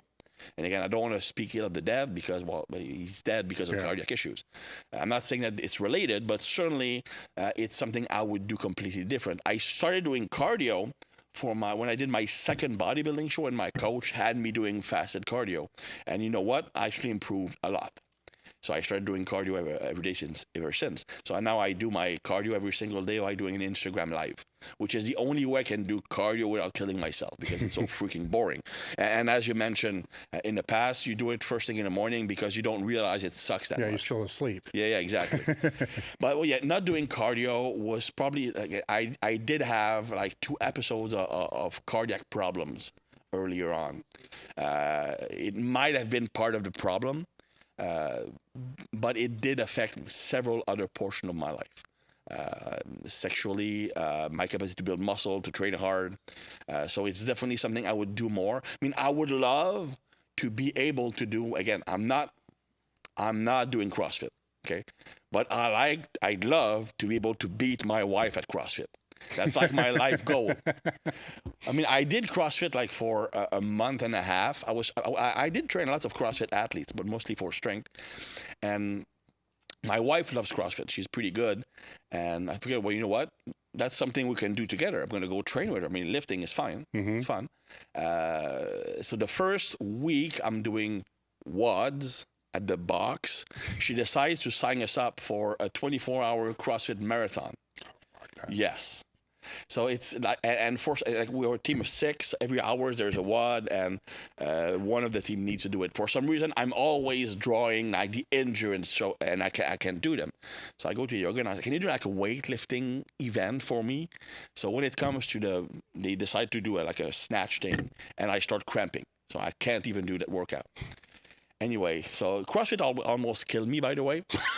No, seriously, it did almost kill me, because I started shitting blood every single day. Like literally like I was a woman on her period, but every single day for a month and a half, because I was not smart enough to go like to the hospital. Yeah, you know how that is. Sure. So, and when I finally got to the hospital because I had a heart attack, not because of any underlying issue, but I didn't have enough red blood cells to send oxygen to the heart. So I went to the hospital. So they were running all kinds of tests to figure out what the issue was.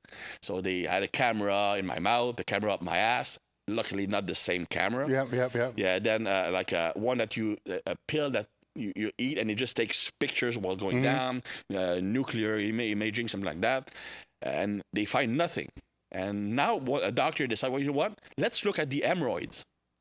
And it was just my hemorrhoids were like just bursting every time I was doing squats. Oh, okay, whatever. So every time I was doing a CrossFit WOD, the hemorrhoid would burst. So the hemorrhoids you were losing so much blood through the freaking hemorrhoids. Yeah, that's it. That you gave yourself a heart attack? Exactly. You're fucking kidding me, right?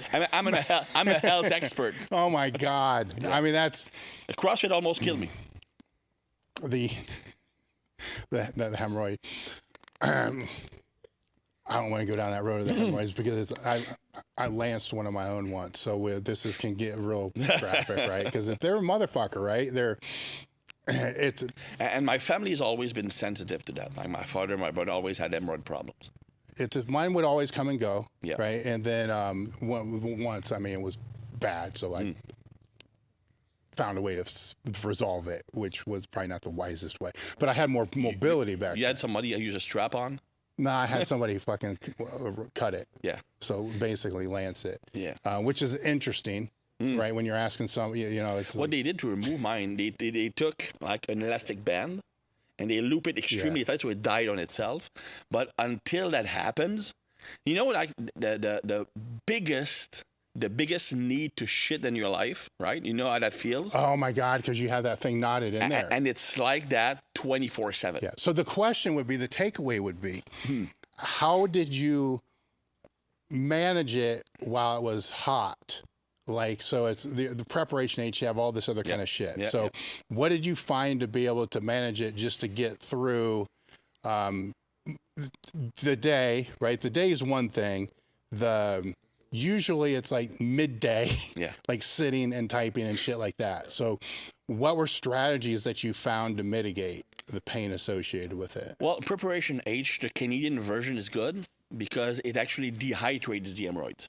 So I also had like anisole, which is another one. I would have lidocaine cream to remove the sensation, ice baths, whatever you want to, pretty much everything. Yeah, I had a friend of mine years ago when we were training showed me a washcloth that he'd stuck in the freezer. So he'd wet a washcloth, roll it in a roll, and then he'd put it in the freezer. Then he had it in his truck. So after we got done squatting, he'd stick it between his cheeks and he'd drive home with that. Fucking genius, right? So that became part of the regiment there when it was hot. And it comes off. The one benefit, and I don't know if you can say that on TV, is that because of my hemorrhoid issue, my asshole is really like very bad looking.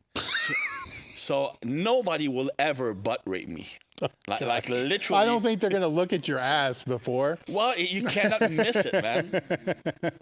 So it's funny because I was in the hospital, right, when I had the hemorrhoid issue. So the doctor is there and asked me a question, and super like very objective and like no emotion. Do you eat spicy food? No. Do you have like hard bowel? Not more than usual. Did you go to prison recently? He actually asked that. Hey, what does prison have? Oh, prison, dropping the soap. Yeah. So it was, I do CrossFit. Yeah, exactly. There it is. That's what it is. Yeah. Were you able to mitigate it? Because the straining would activate it, right? The straining, but actually it was improper straining, right? So my inability to let air out efficiently through maximal weights, right? Where I think that's where a lot of other people can kind of get into a little bit of a bind because we don't talk about this enough. Now that I think about it, I don't know if I've ever talked about it. Like if you're straining under a heavy load and you can't just breathe out on the way up, you can't just breathe all the way out once you pass the air is going to try to get out somewhere. Well, yes, the air is going to come out. So there's techniques, I would just, just release slowly to be able to maintain that tightness to get through the lift. And that's where I'll see a lot of lifters that will screw up today, even if they're doing max effort work, even isometrics, right? They're straining, and all I can see is hemorrhoids just like blowing up. And also because it increases blood pressure. Big time. The higher the blood pressure is, the more likely you are to bust a vein vessel over there. Yeah. So I think that not just the straining, but when you are like heavier, maybe using product, blood pressure, and not conditioned, your blood pressure is already sky high, so you're a lot more likely to have that.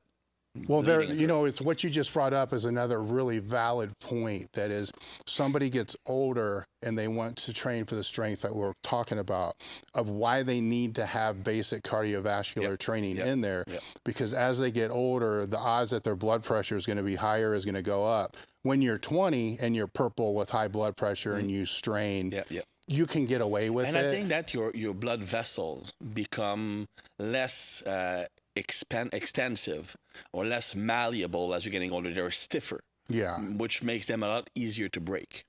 So if you don't have that baseline cardiovascular fitness, then this is probably why the doctors will tell you, cardiologists will tell you, no heavy fucking lifting because of the blood pressure. Right? Now, if your aerobic 100%. Base is for shit, they have a very valid point there. So you should actually see cardio as your ticket to continue heavy lifting. Good point. As you're getting older. And also the ticket to be able to keep a lot of muscle mass without strain on your heart. Yeah. No, I fully believe that.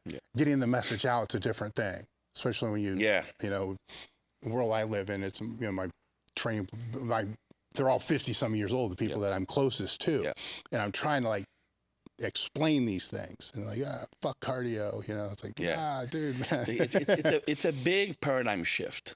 It is, because this is the crazy thing. Everything you needed to do to get big and jacked in the first place is the opposite of what you need to do now. Yeah, I would even say it's the opposite of what you need to do to become great in those sports as well. Because you have to go from learning how to train really hard to learning when and to optimally back off and when to push. Everything that worked to get you there is everything that will destroy you if you're there. You look at a machine, right? The harder you run it, nonstop, the shorter its lifespan will be. It will use up really quickly. So you need, same thing with the body, you need periods where you push it hard, but some periods where you break it down, and some period, you know what, you need to do maintenance work. Well, here's the compromise question, right? Because I'm sure you still do stupid shit. I still do stupid shit, and it's probably never going to leave my ecosystem, right? So it's and a lot of the people that we're speaking to are in that same boat. So it's how to minimize the impact of the stupid shit. Cardio should be a given. We've discussed that like 5 fucking times now. That should be a given. But the other things would be, how do you go about trying to periodize your stupidity, is what I call it. My biggest problem, okay, and that's something that I stopped wanting to fix, is I need to train every day. Okay, it doesn't need to be hard training. I need to do something in the gym. So I need to put rule on myself. Like, I can only have 4 hard sessions a week. If I go in the gym otherwise, it's going to be mobility, it's going to be abdominals, it's going to be forearms, stuff that doesn't have a lot of systemic stress.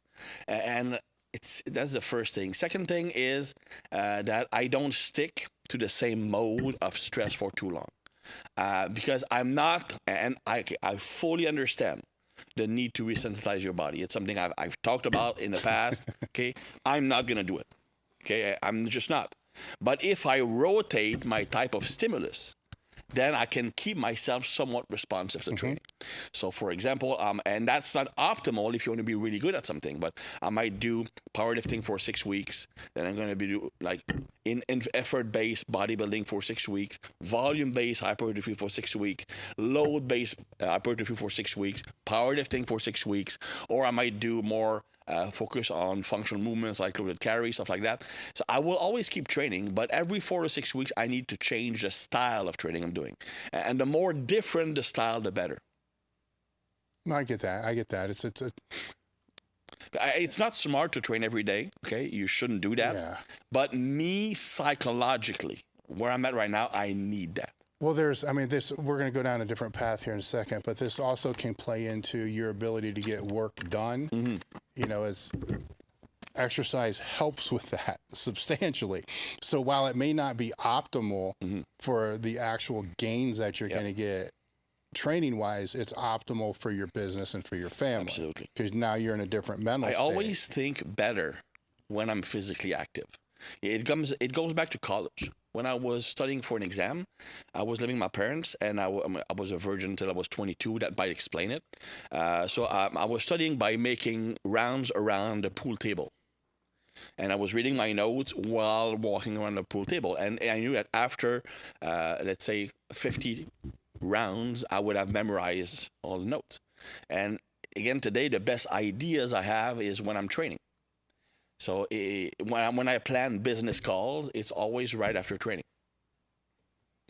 Has that backfired on you? Because if the training session's too hard, then you're an idiot on the this call. podcast is decent so far, yeah. yeah, Hopefully. it's not bad. Yeah. And I trained before. Yeah. With content, you were producing content before social media. Before I was speaking English. Wow. So that's a whole different level. It's funny because I was copying like the writing style. I said, I need to sound smart, and I'm poor in English. So what's the way to sound smart if you're not super fluent? It's to copy the language or the way the Russian textbooks, the translated textbooks were written. Oh shit! Because when you read them, you can see it's not fluent English. Like it's, yeah. So I said, well, if I sound like that, well, people will just assume, well, dude, it's like some Russian guy who's just trying in English, so you must have some secret thing. Yeah. So I would actually copy the writing style of Atkoviru or Medvedev, so it sounded really weird because I was using the same terminology they were using, which is terminology that nobody else was using. Well, yeah, which is already screwed up and hard to pick apart to begin with. But you were putting content and you were trying to, establish your name. I don't even know if it was really a brand from the very beginning. You just your name. And before all this, and 30 years later, you've gone through forums, into social media area. And then, you have your own site, which is that whole standalone type of thing. It's one thing for somebody, because we see it, it's one thing for somebody to produce content in one means for a short period of time. Years ago, it was people that had great blogs. They were just killing it with the blogs. And I don't want to say posers or whatever it is, but good people who do good things last, right? So you've lasted. So obviously that reaffirms good people who do good things last. The other people burn out, right? But the other people sometimes become masters of one craft. They double down on everything that's associated with SEO, with a blog, all long form copy to be able to sell whatever their content is that they're trying to move through the blog. And then once that goes away, then they're fucked because there's always something. It's something different. Right? So you get it because there's been so many iterations over the last 30 years where we're in a weird place too now where it's like, okay, well, what's next? Where should we be looking? And it's like, at what point do we just say, fuck it, I've had enough, but it's just kind of part of the game. It's part of you also. If you truly need to be relevant, you can't stop. You cannot just, even Charles Poliquin, which we may or may not agree with everything he was saying, he became a very well-known, one of the most well-known guys in the industry. Nobody talks about him anymore because there's obviously no more content to be produced. So if you want to stay relevant, you need to stay out there. And that means understanding what are the means that work right now. And I think that's something that kind of pisses me off about the modern training world. When we were younger, right, and we wanted to learn something, we had essentially 3 ways of doing it. Read a book, go to a seminar, or go see an expert and ask him a question or shadow him. That was the 3 main ways. In all cases, it required a significant investment of your time. Either you have to drive away from home for 2 days, you watch a seminar, you think, you take note, or you read a whole book. Or you spend a week, a month interning with someone or training under someone. Nowadays, people are not even willing to read an article.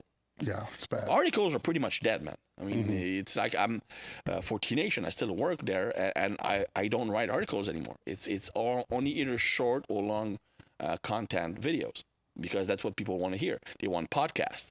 They want 8 to 15 minutes clip for long content, and they want 30 to 60 seconds for short-term content. But there's just no, and that's why the whole industry now is about those all-encompassing truth, universal truth. Like the only thing you need to do to lose fat is be in a caloric deficit. Big ideas that are not always 100% accurate, but they're sound true enough so that, you know what? Oh, I don't need to read about dieting. I don't need to read about systemic inflammation, about insulin sensitivity. It's just about, it's easy. Now, I don't need to learn about biomechanics. This is the best exercise for back, and everything else sucks. That's why people present it in a binary all or nothing phenomenon, because people nowadays, it seems they're not willing to invest the time either experimenting or thinking about, okay, is that really the best way? Do I need to do this and that? I mean, what I really loved about training, and the reason why I produce content, is I like to try shit. And if it works, I'll write about it. Or now I do a video about it. And now it seems like everybody's doing the same thing. Like it's all, and you have the two camps, the low volume, the high volume. Yeah. But everybody says the exact same thing. It's one or the other, but it's all the same language. Nobody is experimenting anymore. Everybody needs 5 studies to show you that something works. And you know what the problem is with studies when you talk about hypertrophy or strength? Okay, if I would ask you, okay, what are the factors involved in building muscle? Yeah, you have training, but you have nutrition, you have sleep, you have stress, you have genetics, you have other activity outside of training, you have tons of things. Systemic fatigue. Yeah, tons of things. Yes. So now you are testing, let's say, a training protocol to see which protocol works best for hypertrophy over a 10-week period, okay? But you're not controlling for nutrition. You're not controlling for sleep. You're not controlling for genetics. I mean, they claim to be controlling training experience, but you know as well as I do that someone can be training in a gym for 10 years and still be a beginner. People have been, to me, a beginner is someone that made significant progress in their physical capacity. If you've been in the gym for 10 years, but you have exactly the same physique or strength, you're still a beginner. You never trained hard enough to create adaptations, right? Yeah. So, and let me ask you this. If you're passionate about training, either strength or hypertrophy, and you're a student, and there's a study on hypertrophy, and you know full well the program will be a very basic plan designed by the sports scientist who probably has no experience coaching, are you interested in doing that program for 10 weeks? No. No fucking, there's no fucking way. Nobody will. No. So the only person who do that, even those who have experience, are still beginners, which will respond completely. Just look at the volume aspect. Okay, if you're a beginner, you just can't push yourself as hard. You're not as efficient on your movements. So, of course, you need more volume just to get some reps in. That doesn't mean that volume is not effective, but it means that the studies showing that volume is a driver for hypertrophy might be skewed because of the lack of experience of the lifters. Okay, that's one thing. But even then, there are so many variables involved in gaining that can we really tell that it was a training intervention that caused the greater gains from one protocol to the other? Maybe just by the luck of the draw, they have more people who are dedicated to eating well or sleeping better or whatnot. It becomes really, really hard for me to trust that 100%. I'm not saying not to trust the science. I look at the science like anybody else. But you need to be able to interpret that and apply it in your gym. Then you know what? Try shit. See if it works. Let's say that you try something in the gym and it goes against the scientific literature, but it freaking works. So who's right? I mean, it did work. I did get more gains from that training approach, even though the studies said it's impossible. I don't know if it's about right. It's about who's it matter to. Yeah. Like, because if it's, I mean, fuck, I was in Westside for 14 years when Louis experimented with everything. Did it matter? Right? Because we all got stronger. Yeah. So fuck, if we were wrong, fuck it, I don't care. We were wrong. I still got stronger. Yeah. I'm cool getting stronger being wrong. I don't care. But you know what? Just the fact that but you know, people also underestimate the importance that trying things out. Oh yeah, you got to try. But it motivates you. Yeah. It motivates you if you always do it. And I understand, like, effective training is boring. Yeah, but no. I mean, yeah, discipline is more important than motivation, but you know what? Discipline gets you in a gym. Motivation makes you train hard. And to me, trying new stuff gave me more interest in training hard. Well, that's the big thing, because it's going back to what you were saying earlier. You know, you can be a beginner for 10 years, right? So it's when people say consistency and showing up is this game changer and it makes all the difference in the world. I've always had a hard time grasping that, because I've been in gyms where people have looked the same for 15 fucking years. Yeah. They never missed. No. They always there. Yeah. Right? So showing up and training isn't enough. But it sounds good on social media. Sure it does, but it's not fucking enough. Absolutely. I mean, you can just show up to your job and just 100%. Do the bare minimum and 100%. Fucking never go anywhere. 100%. Right? I mean, that's just not how the world works. No. You know, so there's a buy-in perspective, which I think plays into the typing that you're talking about. That plays a big role outside of the cellular stuff you're talking about. Do they think it's going to work? You know, there's actually a friend of mine talked about how your thinking process, what your true belief, can actually impact your genes. It can turn on and off certain genes. So, for example, if you truly believe that you cannot build muscle because you are natural, you're probably limiting in reality how much muscle you can build. There was this study. They looked at, they gave people Dynabol or nothing, a control. And not surprisingly, the group that had Dynabol made a lot more progress. I mean, the study was more complex than that, but it turns out the Dynabol was not real Dynabol. But they made more progress. Again, placebo effect, but placebo effect can affect your perception, but it doesn't affect physiological reality. So maybe the fact that you believe you're going to build more muscle or getting stronger can actually, in reality, turns on some genes that will make you progress faster.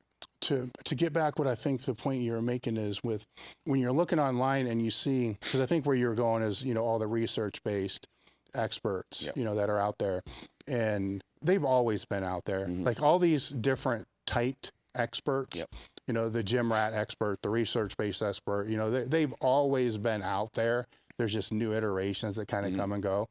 I would say that the churn rate is faster today than it was before. Like years ago, we'd have to sit there, be like, okay, is this dude for real? Right? And this could have been some of the conversations you were having with people about you on forums. Like, was he for real? And sometimes you didn't know for real. It took a while. It took some years. And it's like, I think this dude's fucking for real. Like, this is, it's a little, the dude's for real. Now the churn rate, they're exposed like that.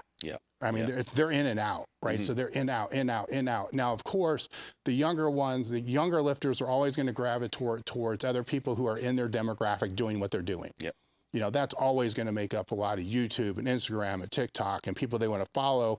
They're in their cohort. They're in their demographic. And rightfully or not rightfully so, they're going to listen to the advice they give. Same way they listen to advice that we gave when we were younger. And a lot of people will also naturally gravitate to people who have the same opinion as they do. Because people are not looking to like learn better answers. They just want to be converted in what they believe. But with where I'm kind of going is when the churn rate is this fast and content is short, it's weird because we have short content's very popular. But then on the flip side, and I agree, articles, because we have articles. The articles are not what they used to be, right? And blogs are not what they used to be. I'm looking at T-Nation. There's literally like 10 times less view on articles. Oh, big time, I'm sure. But now these long-form podcasts. So it's 45 seconds, the good attention span, and then 3 hours. Like there's no middle ground. Like what the fuck happened? Like how do we go from 45 seconds to 3 hours? Like whereas the people that this is kind of where I'm seeing it as it progresses forward after being in this shit for 40 years, the people that have the sticky content, they can have a 3-hour podcast. We can talk about training. We can talk about business. We can talk about all this shit. We could fucking talk for 10 hours, right? On all this stuff. But it is the passion though. It's the passion. People can hear it. And it's the sticky content. I can bring in somebody that's new, relevant, TikTok type person and sit them down and they can't have a conversation because they don't know shit beyond flex this, flex that, do this, don't do that. That kind of tells you, unless they educate themselves in the old school ways, which might not be the real old school ways. They need to go read shit, and listen to long form podcasts, educate themselves. They're going to churn. They're going to be right out, same way everybody else was, which to me, for younger coaches and younger people coming into the industry, creates a hell of an opportunity that's better than what we had, because you couldn't tell, right? And the hard work sometimes wasn't noticed for a decade. Many years. I think now. But those that stick, they were the real deal, because, you're willing to put up with not being recognized for a long time. Yes. Where now I think if they stick for 3 years, that would be equivalent to what sticking for 5 years was before. Maybe even if they stick for a year, so it's interesting to where the one thing that I see that I think is important that you've done, and other people that have been around for a long time have done, is you're not dependent upon one platform. Right. And I think that's a huge takeaway for coaches that are trying to come into this industry or trying to be in this business, is when you're dependent upon one platform, you're fucked.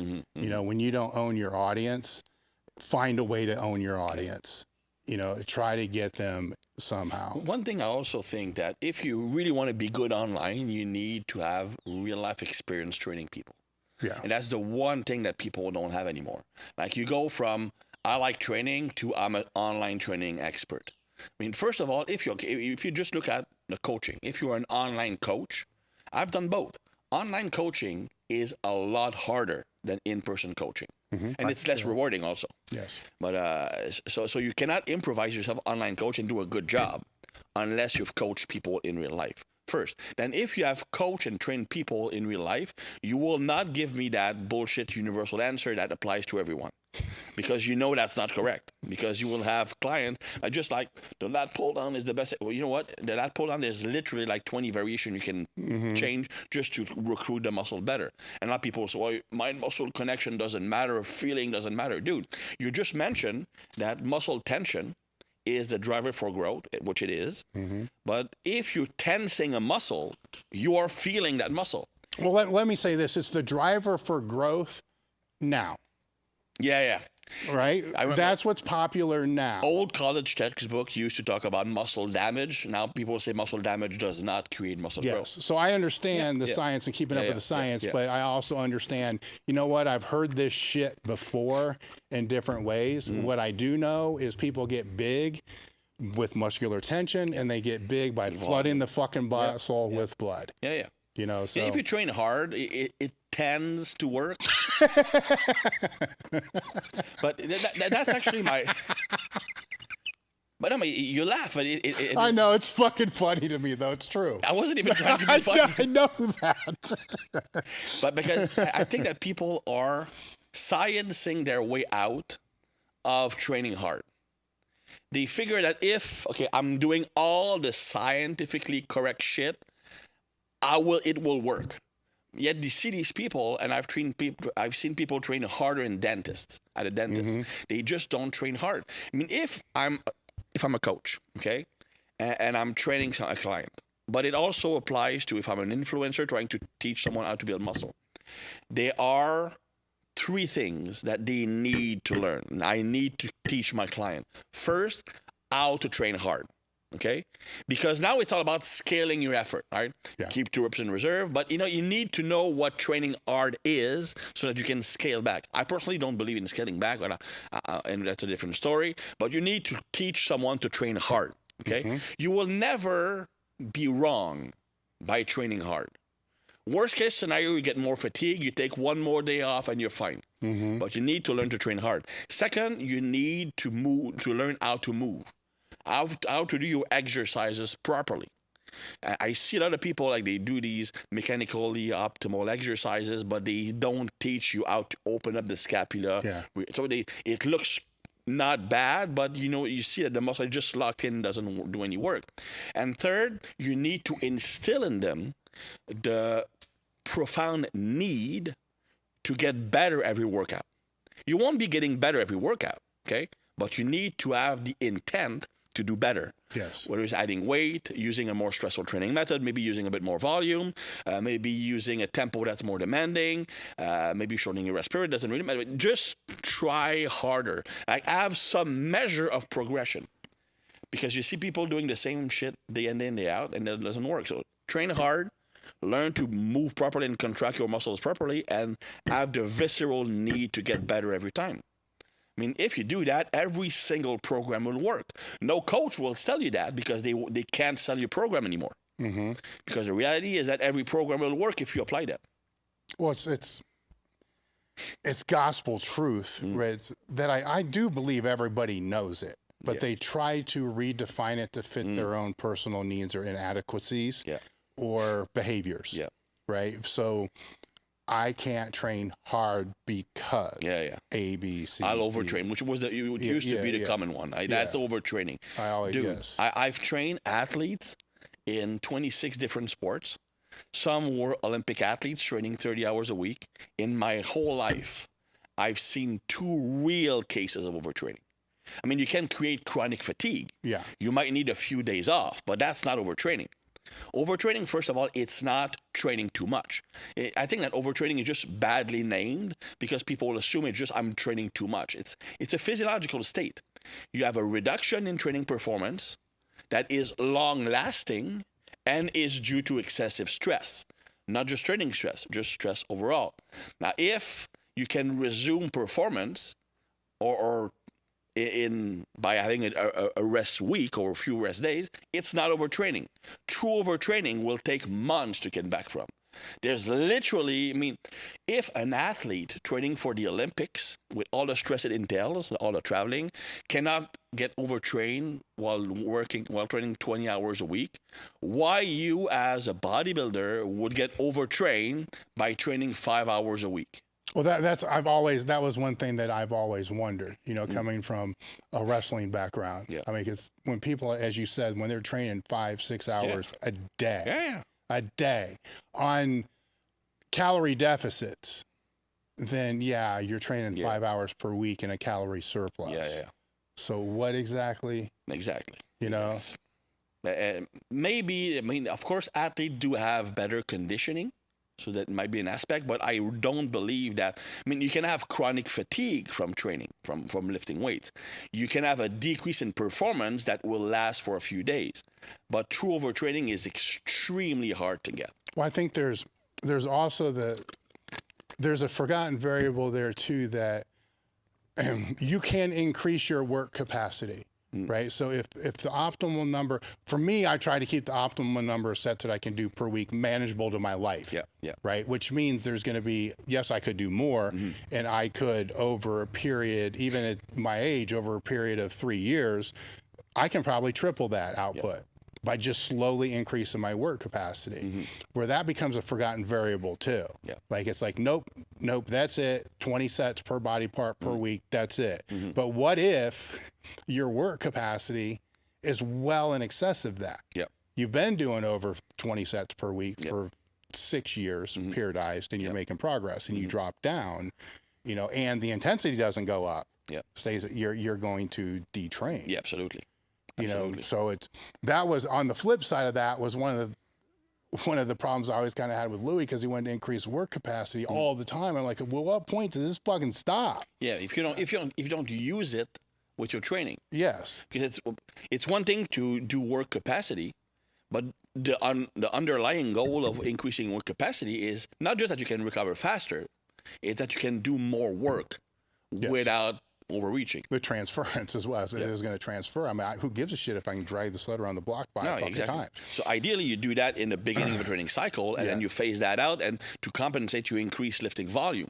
So the overall workload is pretty much the same, but you're spending more of that workload on lifting rather than conditioning. Were there any topics that you wanted to talk about I didn't bring up?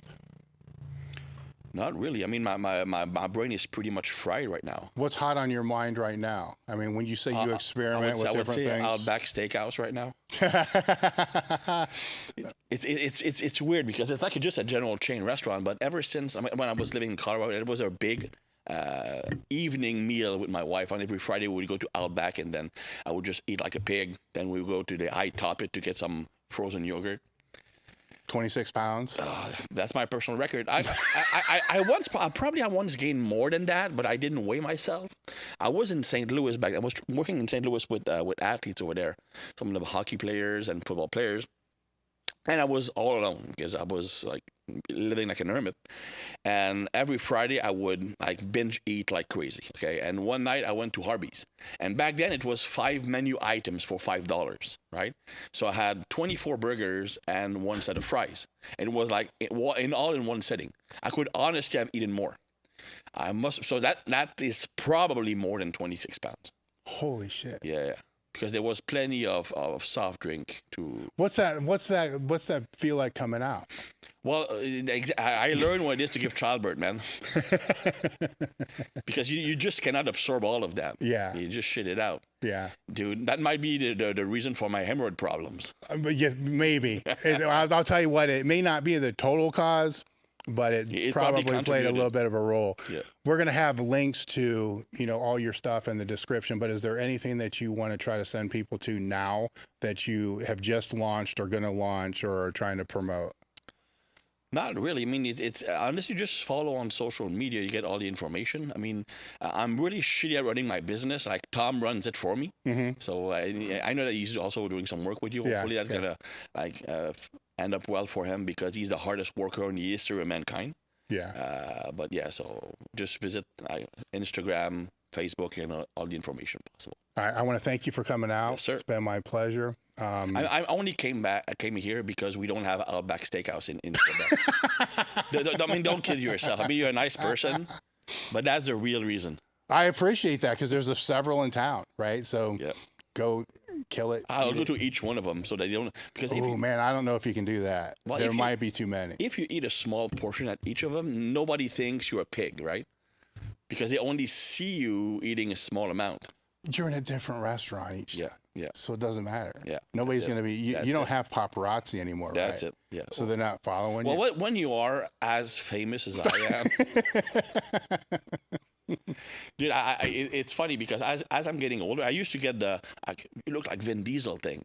I was presenting in Atlanta a while ago. I was like, having a big beard. I said, dude, you look like, I said, I know where this is going. You look like Goldberg. Oh, yes, progression. Okay, yeah, progression, so it went up. Up. I'm a foot shorter, but again, I mean, I'm going to take it. Hey, take it. At least it's not Vin Diesel, right? So it's better.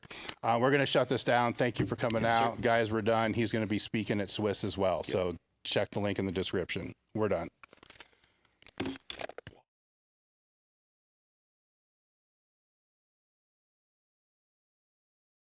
Today's episode is brought to you by First Detachment. Are you looking for a supplement brand that truly understands hardworking athletes? Look no further than First Detachment. I have known Justin Harris for pretty close to 2 decades. And if there's anybody that I trust with nutritional and supplement needs, it's Justin Harris. While I love all of their products, I'd suggest that you check out the Field Rations and WTH first. Go to www.firstdetachment.com and use the code TableTalk10 to save 10% off each order. The link is in the. You guys are selecting Merrick for your telehealth platform needs. They have a couple different ways that they go about doing this. The first is through a self-selected experience. So there's a Table Talk panel, which is the full panel. That would be the panel that I personally get twice a year. That's checking everything. You name it, it's all there. The other panel is a checkup panel with a guided optimization. You're connected with a patient care coordinator, and the patient care coordinator will meet with you to determine what your needs are. Thing to be able to help optimize your health or mitigate without judgment. So the discount code again is Table Talk Merrick Health for all your hormone optimization and performance needs.